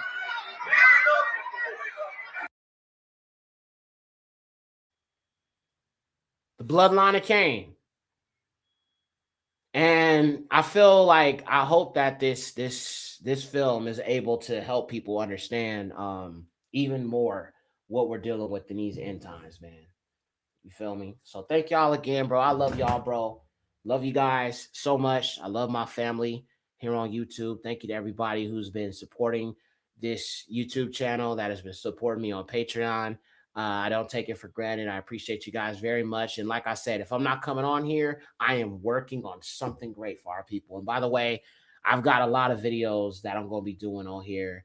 Probably, like I said, probably some more pre-recorded stuff. So what we going to do is what we typically do, where we do like the premieres. That way we still got the chat. We still got that interaction. I just won't be live, but it'll premiere kind of like a live, and I'll be there in the chat with y'all. And we'll just do more pre-record. I want to try to do more pre-recorded stuff. You know what I'm saying? But cranking out more lessons and stuff like that, more Torah, you know what I'm saying? And all of that. And like I said, I'm going to definitely be doing a pre-recorded video about the Maccabees and how when you read Maccabees, it's very clear. The whole goal since Maccabees and even before that was to get us to worship other gods, to get us to worship Bacchus and all of that. Then I look at Christianity, then look at the New Testament, and I'm like, they didn't give up. They didn't give up after Maccabees to get us to worship their gods. And it's like Maccabees just reveals like what they did. It just reveals how they set the stone. They kind of set the tone for the New Testament to be written. So in a later time, they can still get us to follow the exact same sins, the exact same thing. So all praises, man. I just thank Yahuwah for opening my eyes and helping y'all to see the truth. And to those who are still understanding, Yahuwah Barak you, Barak Atah. May we all come to this understanding that we need to understand. But I just, when it comes to the Most High, bro, you can never go wrong serving the Most High only. You feel me? All praises, all praises, all praises, all praises. I love y'all, man. I will be back soon. Just look out for a video upload at some point. I'm working on it right now. I've got a few videos I'm working on right now to everybody on Patreon. Candace Owens, check out the Candace Owens documentary on Patreon. It's a 3-hour documentary.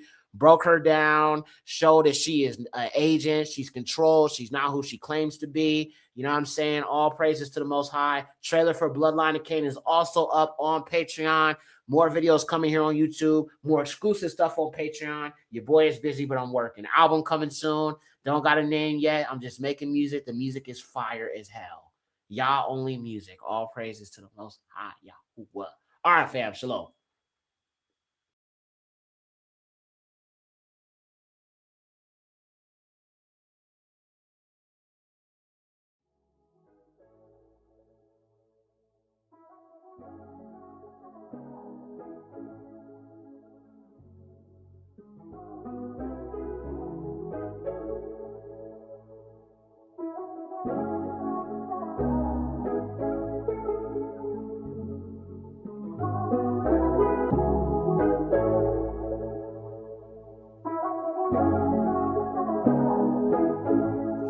Genesis 6:2-4 in Swahili. Wana wa Mungu waliowaona binti za wanadamu kuwa ni wazuri, wakajitwalia wake wowote waliochagua. Bwana akasema, roho yangu haitashindana na mwanadamu milele, kwa kuwa yeye naye ni nyama, basi siku zake zitakuwa 120. Na wanaofia. Hey, Yekcyr. Yeah. I'm at war with the Nephilim seed. Yeah. Pale Nephilim seed, divine judgment from Yahuwah, he ain't letting them breathe. Yeah. Barely letting them breathe. We at war with the Nephilim seed. Yeah. Pale Nephilim seed, divine judgment from Yahuwah, he ain't letting them breathe. Yeah. Barely letting them breathe. Yahuwah bring destruction on the Nephilim seed. Yeah. They all left to their greed. It's destruction on the heathen for they theft and they deeds. Yeah. They oppress and deceive. Colonizer cave dweller is the Nephilim seed. Ay, it's straight down to their seed, and they only bring destruction to the poor and in need. Yeah. They leave our mothers to grieve. Most High protect us, Bantus from Nephilim seed. He Mungu, usituache watoto wako. Inuka he watu wangu, malipo yanakaribia. All praises to the Most High. He is forever extreme. Yeah. I'm at war with the Nephilim seed. Yeah. Pale Nephilim seed, divine judgment from Yahuwah, he ain't letting them breathe. Yeah. Barely letting them breathe. We at war with the Nephilim seed. Yeah. Pale Nephilim seed, divine judgment from Yahuwah, he ain't letting them breathe. Yeah. Barely letting them breathe. I'm at war with the Nephilim seed. Yeah. Pale Nephilim seed, divine judgment from Yahuwah, he ain't letting them breathe. Yeah. Barely letting them breathe. We at war with the Nephilim seed. Yeah. Pale Nephilim seed, divine judgment from Yahuwah, he ain't letting them breathe. Yeah. Barely letting them breathe. Hey, Yekcyr.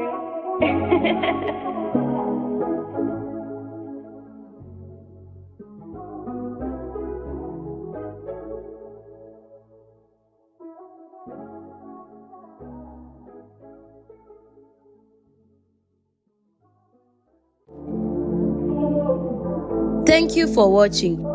Don't forget you can support this channel by Cash App, $Malkaya Music. Also be sure to check out the Patreon for uncensored documentaries, films, deep dives, and much more content that you won't find here on YouTube.